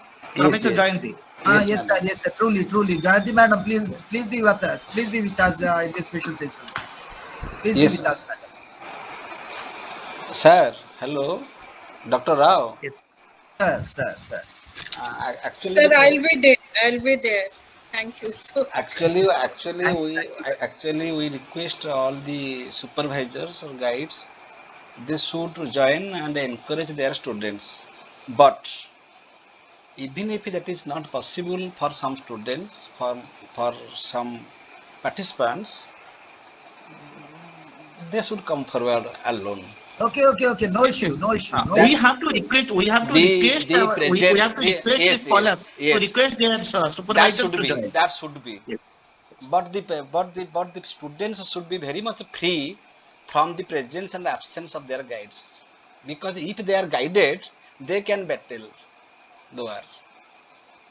Okay. So, but we request all the guides, supervisors, please join and encourage your students, and also the make this program successful. Because they have to witness the strength and weakness of their scholars. And also it is uploaded in YouTube. It is for all. So it is a big work, because it is open for all. Why I say this is, we understand that Arjuna is all capable, but the presence of Krishna makes all the difference, the guide. Oh, okay. That's the reason I say. So the presence of both the scholar and the supervisor is very much solicited. If they are, well, you said if they are absent, it's all right. If they are present, that would be still more enlightening. But students should be free from the presence or absence of their guides, if they are really guided. That is my point. Okay. Thank you. With this, The meeting is declared closed. Thank you.